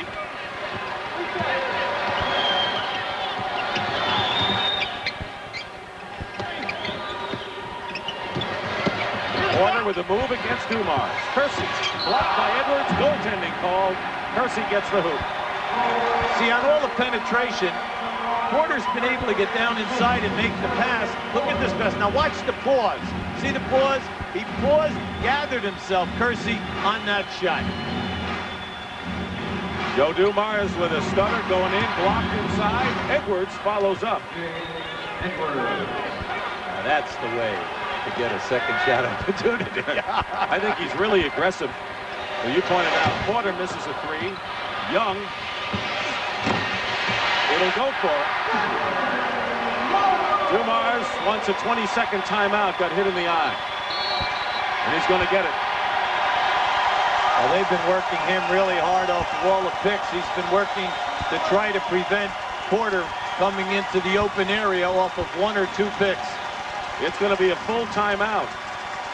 A war of attrition. That's what this game and maybe this series is going to come down to. We've been waiting for a long time. Billy D. Williams talks about Colt 45. There are 2 rules to remember if you want to have a good time. Rule number 1, never run out of Colt 45. Rule number 2, never forget rule number 1. You want to know why you should keep plenty of Colt 45 on hand? You never know when friends might show up. I don't claim you can have a better time with Colt 45 than without it. But why take chances? Colt 45. Every time. A truck you can live with, a truck you can work with, a truck you can play with, a truck you can stay with. GMC Truck The S-15 Jimmy has won acclaim from the toughest critics. Now, the new 1991 S-15 Jimmy continues the tradition. Top performance and bold new looks. Welcome to the 90s. GMC truck. It's not just a truck anymore. Get special incentives on the new 1991 S-15 Jimmy two-door. Edit.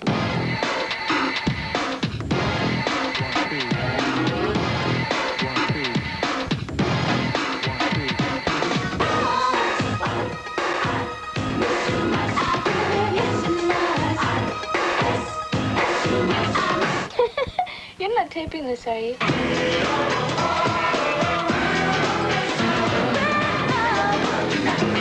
That's the end? Well, the game looks pretty even from these numbers. The shooting is even. There's Thomas and Porter. Duckworth also has 19 points, and the rebounds do Detroit with a slight edge, but a 75-69 lead right now for the Blazers. Now keep an eye on Joe Dumars right in the area here. He gets hit twice. There's the one time, and here he gets it. 1-2. Bam, bam. There were no fouls called on that play. Here comes James Edwards for the power follow, the power dunk. But that's where Dumars had the injury to his left eye. So we have Dumars with the eye, Edwards with the cut. It's Jim Paxson. Had many a big scoring year here as a Portland Trailblazer. Let's send it over to James Brown now. JB? All right, Dick, not an awful lot of talking in the Detroit huddle that time. As a matter of fact, all the players know sign language. Assistant coach Brendan Malone did two things. He pointed to his heart, and he pointed to his championship ring, and he smiled at him. Let's go back to that. That's all you need to do.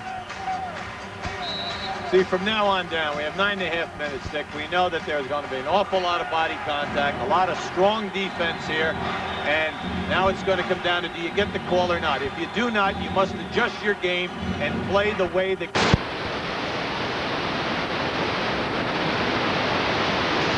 Buck Williams and Drexler. James Edwards, tough defense, and Kersey comes down with it. Hey, Kersey and Cliff Robinson are all over the place trying to help out.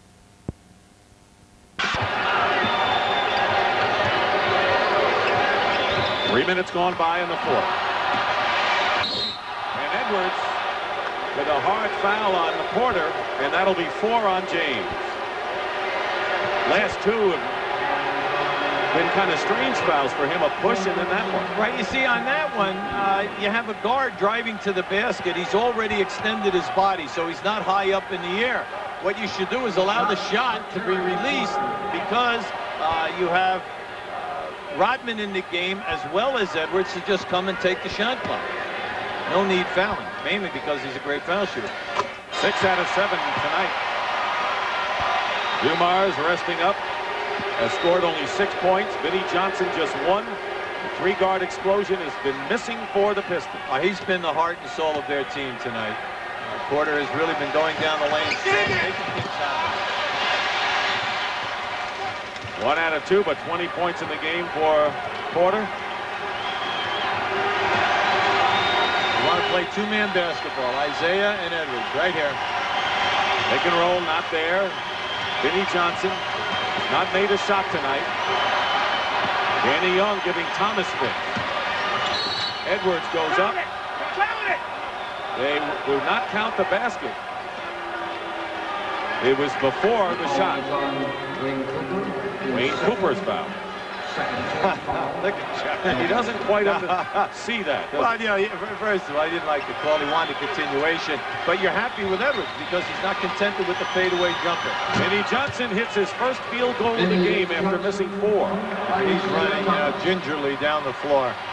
No explosion in his game tonight. Rodman falls down. Kersey strong to the hoop. Rebound by Lane Beer. He's got 15 rebounds, matching his first game high. See, Kersey's got to get back. Vinnie Johnson hits another one, and if he gets cooking, Rick Adelman's got deep problems. See, you can't lose your concentration now from now to the end of the game, because there will be fouls going on. Offensive foul now. Offensive foul, Jerome Kersey, and that's 4 on Jerome. See, he wanted a foul on his drive to the basket at the other end. He did not get across half court when Vinnie Johnson hit the shot, and now he comes at the other end of the floor, gets an offensive foul. Buck Williams, who comes in with 4 fouls, replaces Jerome Kersey, who goes out with 4. Many times a coach in a situation like this will give him a quick breather, you know, just to cool him down, let him regroup, because we're right underneath 8 minutes now.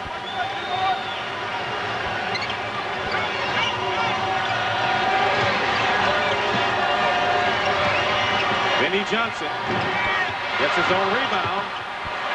3 in a row for Vinnie Johnson, and the lead is cut to 1 now. When he releases the shot, you must put your body into his chest. Block him out. Porter, loose ball. Danny Young. Boy, we're really seeing helter-skelter passing tonight. Cooper goes up and a push by Laimbeer, and that was going to be number 4 on Bill. Strong move by Cooper. Nice pass by Danny Young, seeing that Cooper was open and he had Laimbeer beaten in that area.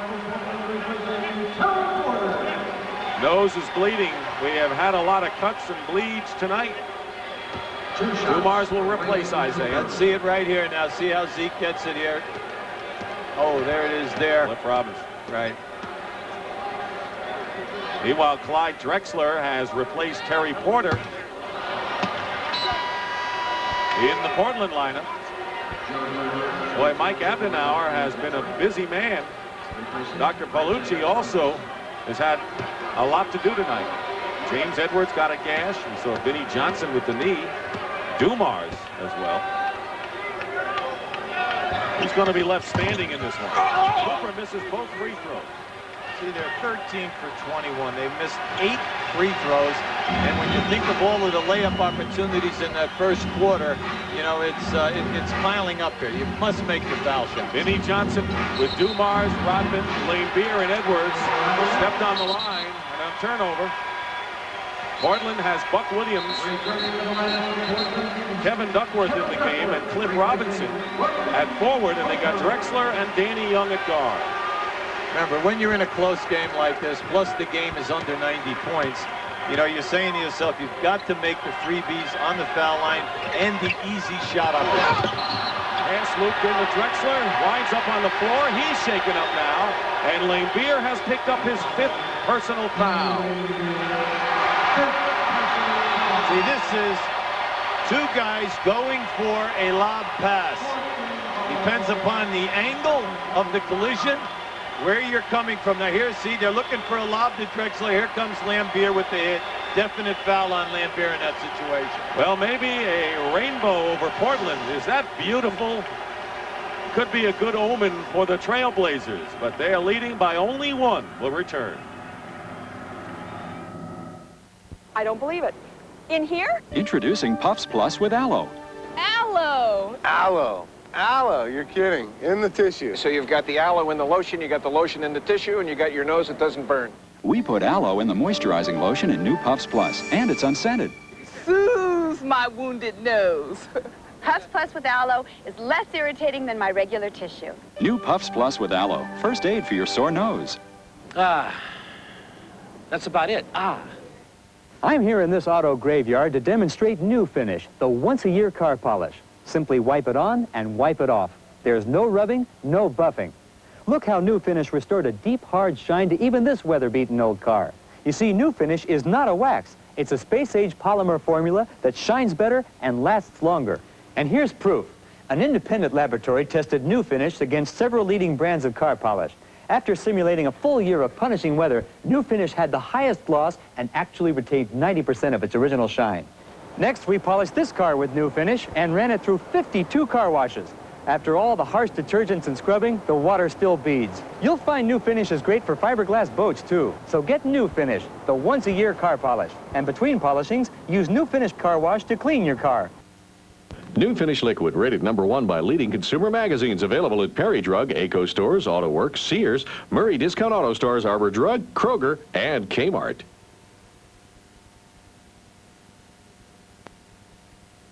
It's been a rugged game. Here's Isaiah Thomas running into Cliff Robinson and getting a nosebleed right here.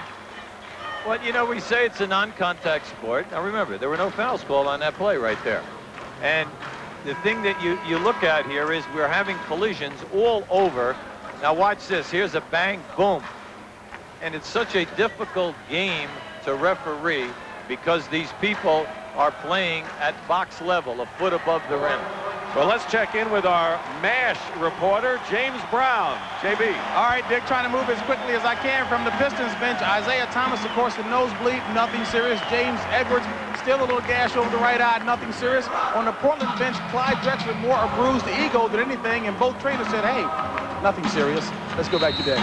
All right, thank you, James. John Sally in for Lambier, who's on the bench with 5 personal. Next foul by Detroit is the penalty. Drexler goes up. They're going to call an offensive foul against Clyde, and Clyde now has 5. That's a tough one. See, when he went down in there and he went on the reverse dribble to come back to get the shot, Dumars was in front. Keep your eye on Vinnie Johnson, who has scored 6 points here in this quarter, and gets a foul on Robinson here, and that's a tough foul when a guy is shooting so far out. See, Cliff at 6'10", excellent quick feet movement, good defender, long arms. You just don't need that. Just challenge the shot, force Vinny to shoot the high lob. Jerome Kersey will replace Robinson.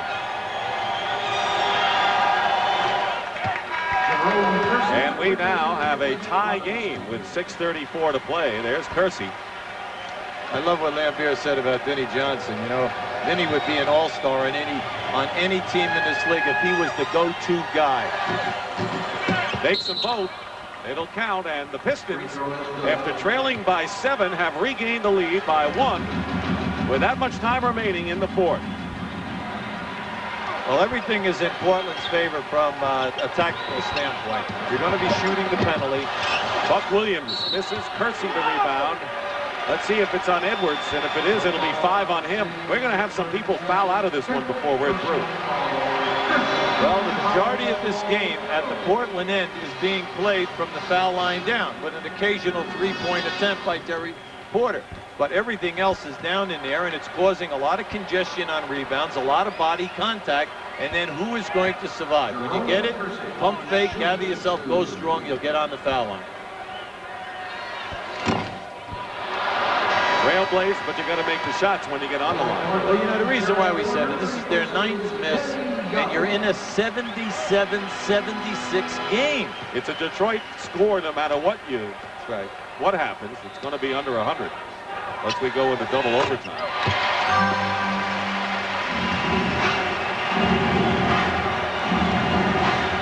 See, Detroit loves this tempo. They're very methodical offensively. They'll run the offense to death. Terry Porter back in guarding Dumars. Dumars off the glass. Another one of those shots. He got one with a second left on the shot clock the other day. Well, you'd say that was a throw, except that he does it very often, so you know that it's a shot that he practices. Rodman is on Kersey. No foul. Good call, no foul, but there's one. That may be Sally. Detroit is in the penalty. 4 on John. Keep your eye on Dumars. Now, this is very good defense. Here comes, now watch, boom. That is planned up high off the board. Remember when he hit that shot, his dad had passed away on Sunday. There's George C. Scott, and you know what team he's rooting for. He wears that. His lovely wife, Trish Vanderveer, with him tonight. Sitting right behind us, as a matter of fact. Remember what Isaiah Thomas said? That wasn't you, Joe. That was your dad that scored that basket.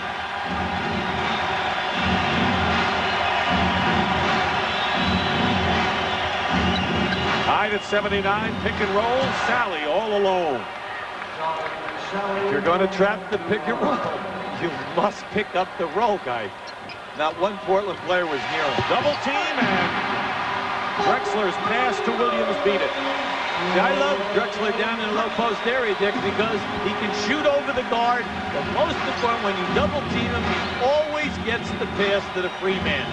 Isaiah Thomas nursing the bloody nose. Dumars into Sally. Smart play by Sally, had nothing. Double on Vinnie Johnson.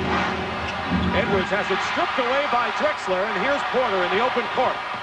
To Clyde, foul by Dumars. And that was a smart foul by Joe. Maybe the only guy without foul trouble for Detroit. Here's our man. You know, that's the Trailblazers logo. How many times have you seen a logo on some guy's face? Clyde really attacked.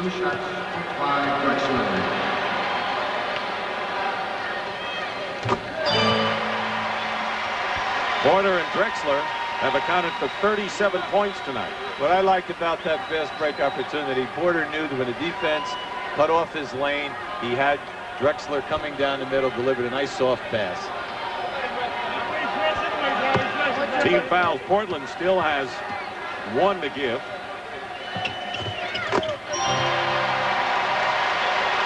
We've got a good one going, and we've already had two great games in this NBA final. Dick Stockton and Hubie Brown. 83-81 Portland trying to stay alive, trailing 3 games to 1 to the Pistons in the championship. Sally against Drexler. Duckworth the rebound.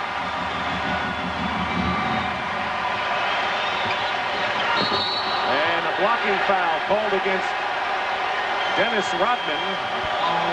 See, Dennis is trying for the charge on every single dribble penetration. He'll rotate over, try to help out a teammate. He's taking an awful lot of body contact, but you know, the majority of them, he is nowhere near in position to get the charge. And all it is resulting in foul shot opportunities. And a good one on the line, although he's missed 2 tonight, is Terry Porter. Detroit has had a rough night from the line, and Portland is following suit. 13 of 22 for Detroit. 18 of 29 for Portland. There you'll see the numbers.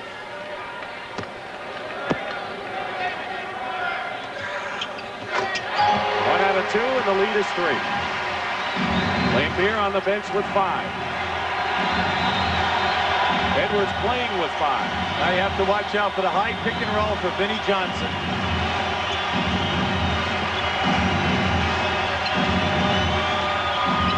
Dumars. Duckworth with another rebound. Good outlet outside to Porter. Pick and roll. Here's Kersey in the corner. Rodman tips it to himself. 4 minutes remaining now in the 4th period of Game 5. They'll take their time. Now, this is a one-on-one. If he feels he doesn't have it, you'll see Edwards come for the pick and roll. Here it is right now. And a foul. Isaiah Thomas just looked at Chuck Daly and put his arms out as if to say, hey, how about now? I can go in. Chuck is playing a situation. He feels that Vinny's hot. Also, Joe is playing solid. It's a tough call for Chuck right now. You know, when you're coaching in a situation like that, you're going with your instincts. Duckworth committing his 3rd. Next foul on Portland will be the penalty. Same situation now. Thomas is getting up now. There you see. Joe Dumars sent a pick down inside so that they'd bring Edwards, play 2-man. Edwards. Loose ball, Williams has it. Portland doing a terrific job in the last 3 to 4 minutes, holding Detroit to 1 shot. Isaiah Thomas will come in. Next dead ball. Duckworth. A new playoff season high for Kevin Duckworth, 21. It's nice to see because he was calling for the ball. He wanted that ball.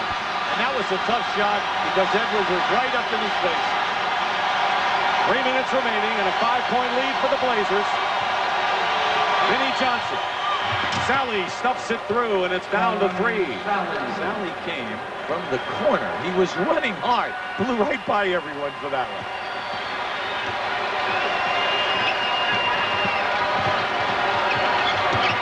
Drexler working in. What a play by Drexler on a reverse. What a beautiful play. You can't play anyone any better than that. Dumars is right there, forced him to reverse. Dumars. Rebound Duckworth. The lead is 5, and time is starting to run down. Main thing now, you're shooting the penalty. Go to your strength right now, but don't allow too many seconds to go off the shot clock. Lead inside, knocked away by Kersey. Buck Williams. Timeout, Detroit.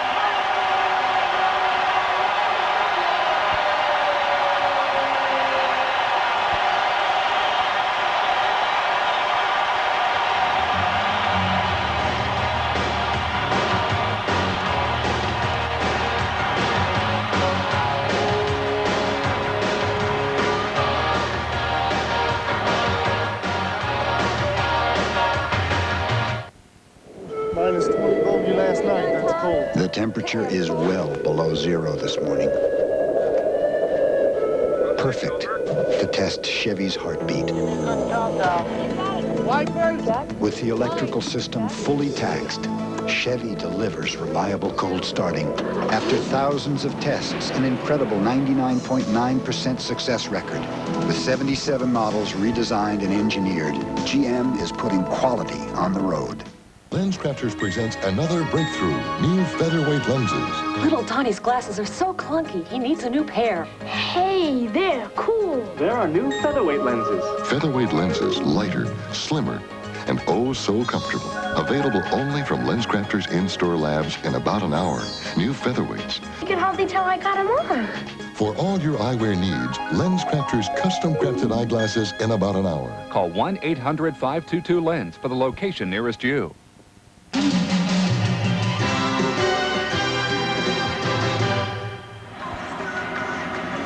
And you're looking across the city of Portland, Oregon, and way in the distance is Mount Hood. Picturesque as you'll ever want.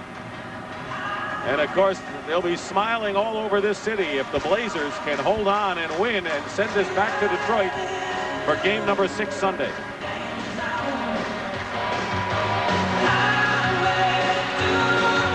Here's the timeout story. No fouls to give.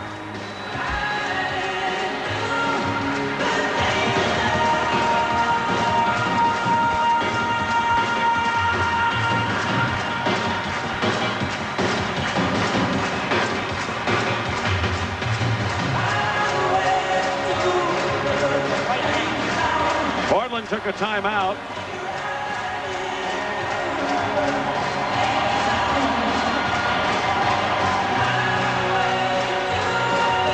And we're going to break fevered pitch here at the Coliseum, and we'll be back in a moment.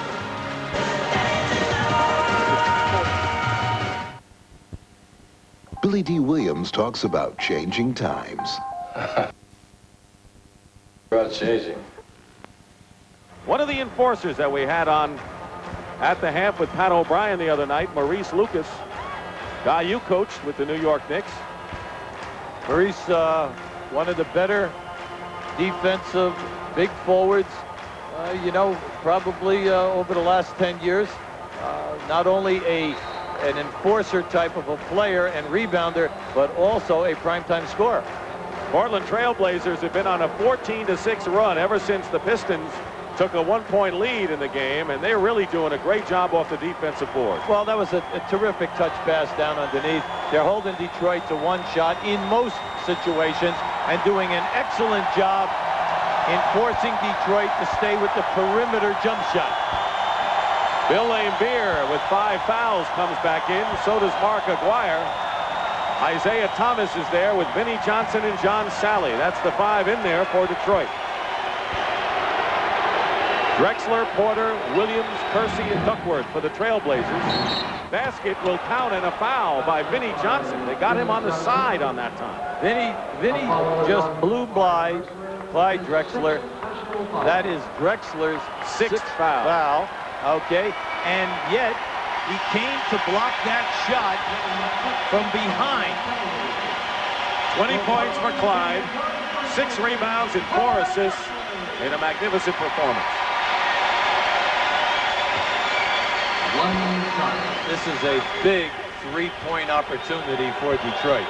Vinnie Johnson 3 for 4 tonight from there. And it's 90 to 86 with 1:50 to go. Danny Young replaces Drexler. Well, let's see the ball movement now. In the last 2 minutes, everything is ball movement, setting up your key people offensively, and you're trying not to waste a lot of seconds. Porter to Duckworth. Rebound, Lane Beer. 16 rebounds for Lane Beer. That's the best he's had in any game in the final. Look out, point lead. Vinnie Johnson hits the basket, and it's 90 to 88. 5 straight points by Vinnie. Well, Chuck knows you got to get Vinnie the ball. He's hot right now. He feels it. That's why he's handling not Isaiah Thomas.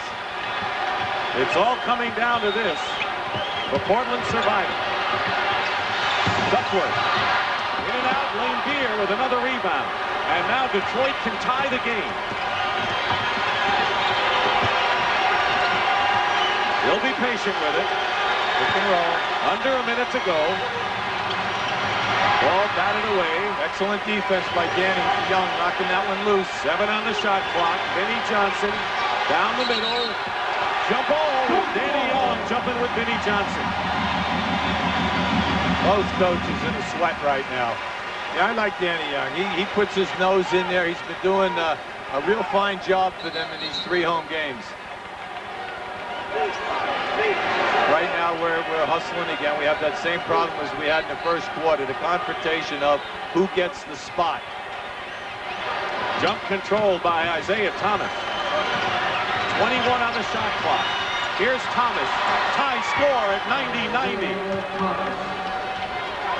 Crowd quieting now. 7-0 run here by Portland.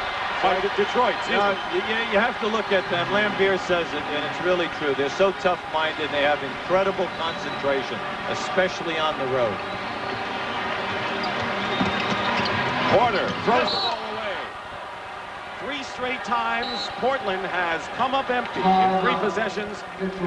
And look at the expression on Rick Adelman's face. Timeout called with 20.1 seconds to go.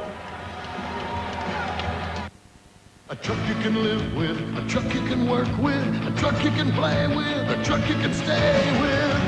GMC Truck! Beneath this hot new styling, the 1991 Sonoma is and always will be GMC truck quality. For that, it's earned an exciting new name. Sonoma! Find out what it means for the 90s. GMC Truck! It's not just a truck anymore. Get special incentives on GMC Truck's new 1991 Sonoma. I'm Pat Bullard, host of Hold Everything, which starts here on TV2 on June 18th. 3 celebrities predict how people will react to certain situations with the hidden camera and sometimes not so hidden. We reveal people, our virtues and our faults, our generosity, greed, compassion, indifference, and everything else about us. It's 30 minutes full of surprises that will rock you and hilarity that will grab you. It's Hold Everything starting June 18th here on TV2 Metro Detroit, mornings at 10:30. We hope you're enjoying this TV2 special presentation of the Pistons' victory in game number 5 of the NBA Championship Series.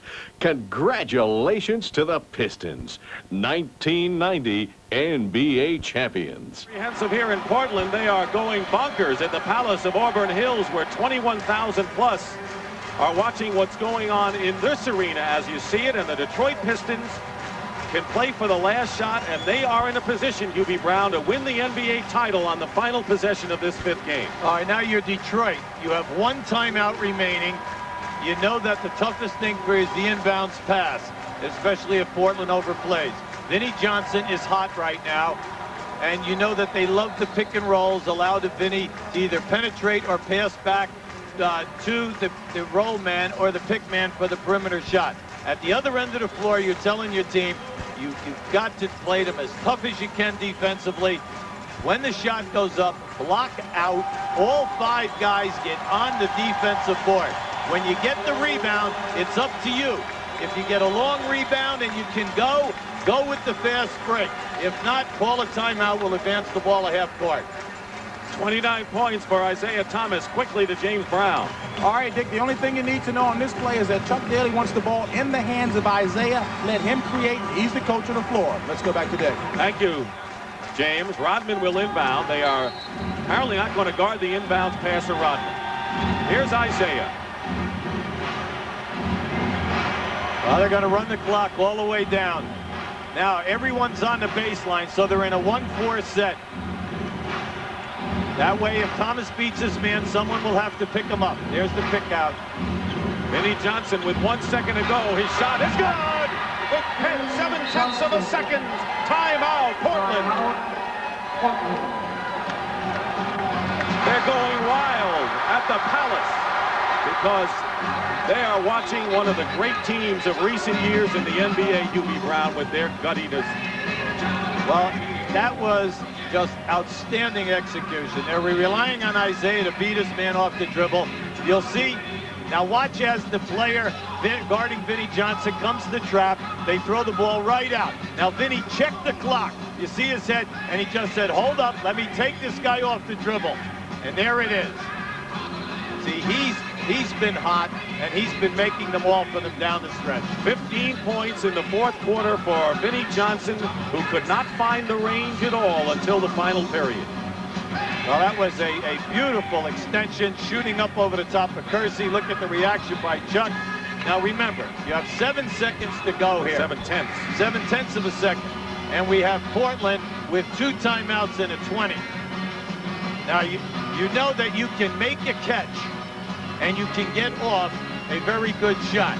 Okay, the key is what's going to happen now of how they're going to open up that guy, whether they'll take him off 1 pick or 2 picks, how they free.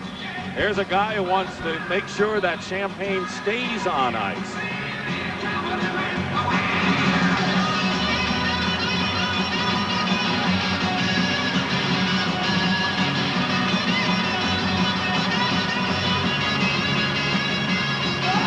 Trailblazers led by 7 with 2:02 to go. Vinnie Johnson has scored 7 of the Pistons' 9 points. Portland has not scored since. When you get to the finals, Dick, it comes down to execution. Getting the basketball to your premier people, especially the ones who are having a good night, in the areas of the floor where they get an opportunity to do their best offensive move.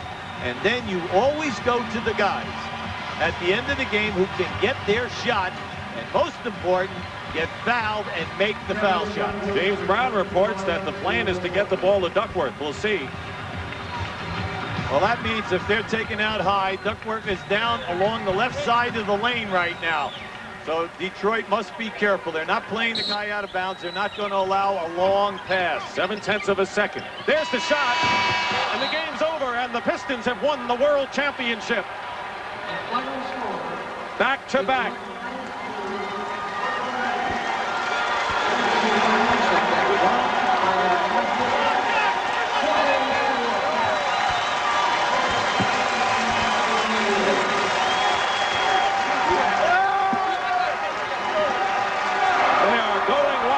The Palace. Pistons had scored the last 9 points to win it.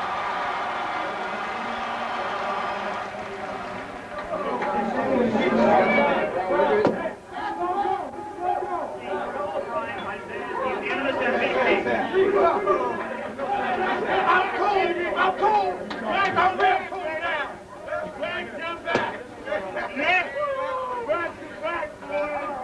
Back to back. Can't believe I'm getting champagne again. Back to back, champagne again, boy, you hear me? Again. God damn it, back. Where's Vinny at? Where's Vinny at? Yeah, I did.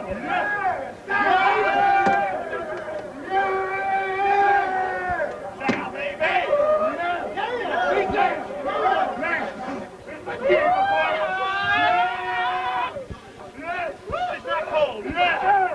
Again. That's 2 straight.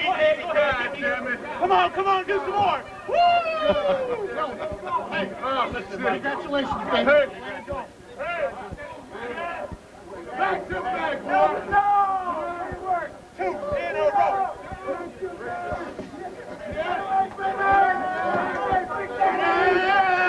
Not only did the Pistons win their second straight NBA final and will be back here, but they did it by beating Portland 3 in a row on Portland's home court. We'll be back. If you spend money, you need to know if you're getting what you pay for. We're the best value. They're dancing at the Palace of Auburn Hills, Michigan. The 21,500 celebrating the Detroit Pistons, back-to-back NBA champions. And right now, let's go into the Piston dressing room and Pat O'Brien. They're all going, look at the Palace, look at the Palace. We can make some sense out of this. Here's the commissioner of basketball, David Stern, to present the trophy. Get me out of here. Bill, you're the first franchise in NBA history to repeat. You've got a great team. Congratulations to you, the Pistons in the city of Detroit, and all of these very nice people around there.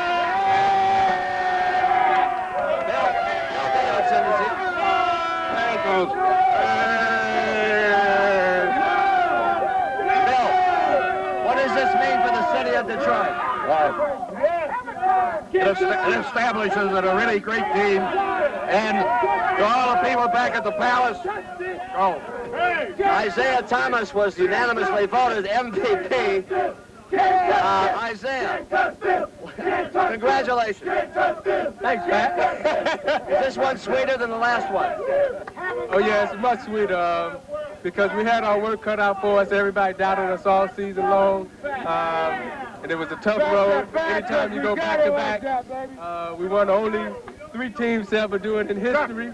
And this is a special team, very special. I can't see anything. Chuck Daly, come here. How are you? The Daily Double you got. Congratulations. You got the Daily Double. You've been hyping these T-shirts for a year. I'm not worried about T-shirts. I'm so happy because we worked so hard, and I wanted this one more than any of the last 3 trips. I don't know why, just because I love it. These guys have worked so hard to do it. Will you be back next year to try it again? You never know what's going to happen. I don't know. I haven't made any decision. What did you think when Vinny's shot went in? Hell, he's done it all in all his life. I gotta get your hair right. Wait. Congratulations, Coach. We're going to go to commercial, and we'll be back from a, shall we say, exuberant locker room after this. A truck you can live with, a truck you can work with, a truck you can play with, a truck you can stay with. GMC Truck. The S15 Jimmy has won acclaim from the toughest critics. Now, the new 1991 S15 Jimmy continues the tradition. Top performance and bold new looks. Welcome to the 90s. GMC Truck. It's not just a truck anymore. Get special incentives on the new 1991 S15 Jimmy two-door. Corona Extra presents the zany summertime sounds of Jimmy Buffett at the Palace, Sunday, July 1st. Homemade music ain't on the radio. Homemade music, searching high and low. Take another road to another time. Tickets are available at the Palace box office, all Ticketmaster locations, and all Great Stuff stores, or charge by phone at 645-6666. What do you know about the opposite sex? As a matter of fact, what do any of us know about the opposite sex? Starting June 18th, weekday mornings at 10 o'clock, we're going to eavesdrop on men and women as they try to outguess each other about their attitudes when it comes to work, play, and love. And that's what our show All About the Opposite Sex is all about. It's revealing and it's hilarious. It's a fun explosion. Weekday mornings here on TV2 at 10 o'clock. For opinions that are outright hysterical and reactions that are downright outrageous, it starts on June 18th here on Metro Detroit weekday mornings at 10.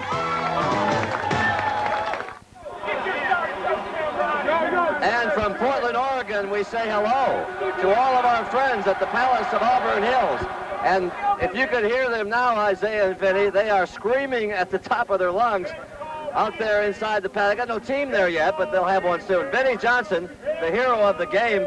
It took you a while to find your shot, but you finally found it at the right time. Oh, couldn't have came at a better time, you know, but I hung in there. I had guys like Coach Malone here who stuck by me 100%, kept on telling me to shoot it. Bill Lambier said, hey, I don't care if you miss 500 in a row, I'm still with you. And, you know, when guys tell you things like that, hey, you know, you get a lot of confidence from that. How many times in your life have you looked for a shot like that? All the times on the playgrounds, you're talking it up, you're saying, Vinny, with no time in the clock goes in. How many times do you do that? Well, I tell you, I do it a lot on the court, you know, when it doesn't count, but I've never been in that situation before, and for it to happen to me in this situation for us just winning this championship. There's the shot now. It's a great feeling. Did you know it was going in? It felt good. I got good grip on my jumper, and I followed through real good, and it just felt for me. I was lucky. Congratulations. Bill Laimbeer. Bill, get up here. Congratulations. Is this one sweeter than the last one? Well, the first one's always the best, but this one was for us. Last year was for the organization and all the people, but this year was for all the players because we wanted this very badly. What do you want to say to your fans out there in the Palace? Back to back, and we're the world champions. Let's go to James Brown and Rick Adelman. All right, Pat, thank you very much. And understandably, a very subdued room over here, and I'm standing with Coach Rick Adelman of the Portland Trail Blazers, and we talked at the top of the game about you reaching deep into your bag of tricks, and you went to the very bottom. Well, we just, you know, we had control of the game, and in the last 2 minutes, you've got to give Detroit tremendous credit. They made every shot they had to make, and we had a couple that just wouldn't go down, and it ended up being, you know, Vinnie Johnson making a tough one at the end to win it. You got to give them all the credit in the world. They're the world champions, and they showed why they are. No question that your bunch is a very classy one indeed. Again, you went your first full season here as head coach. Any nugget that you'll take away from this experience at all? Well, I think so. I told the team afterwards, I don't think I've ever been prouder of any situation I've ever been involved with and with this team.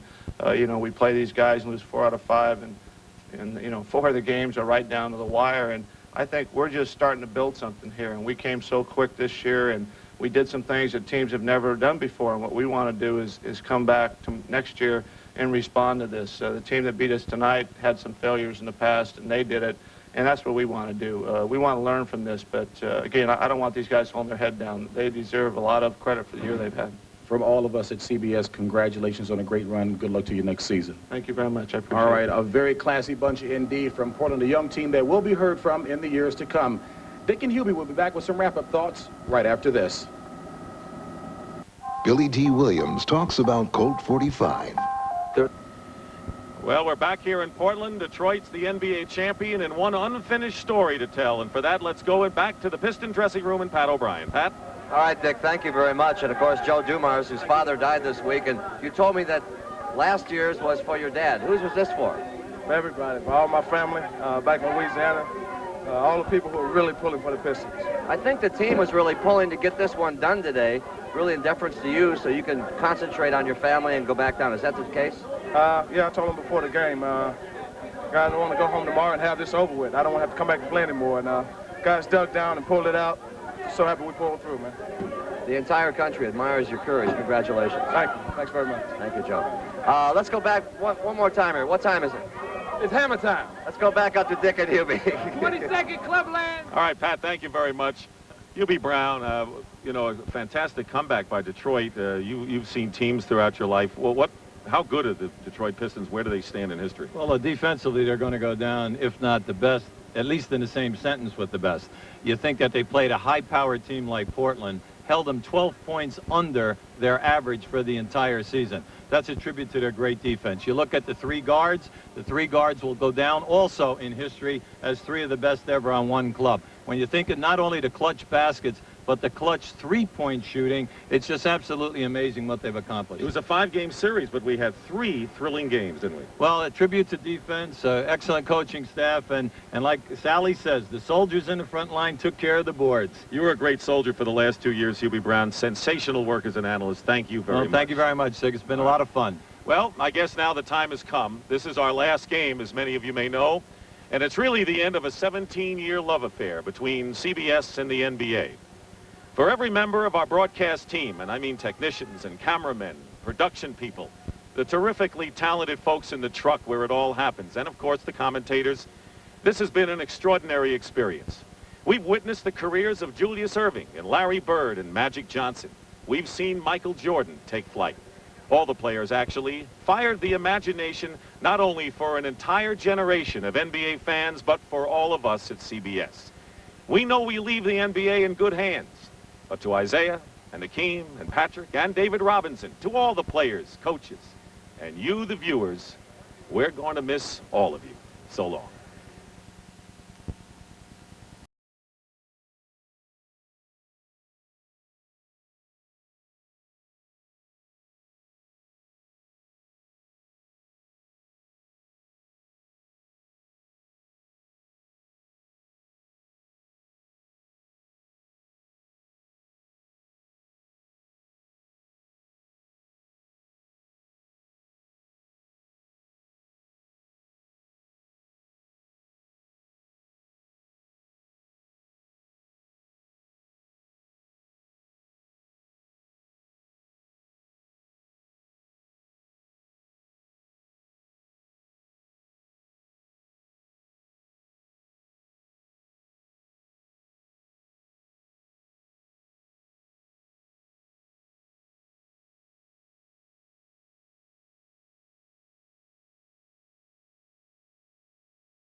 you see by the dawn's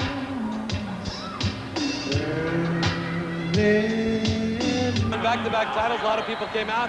A lot of people wanted to say, good job, Pistons, and they're all here. 21,000 of them, and so are we. And do me a favor.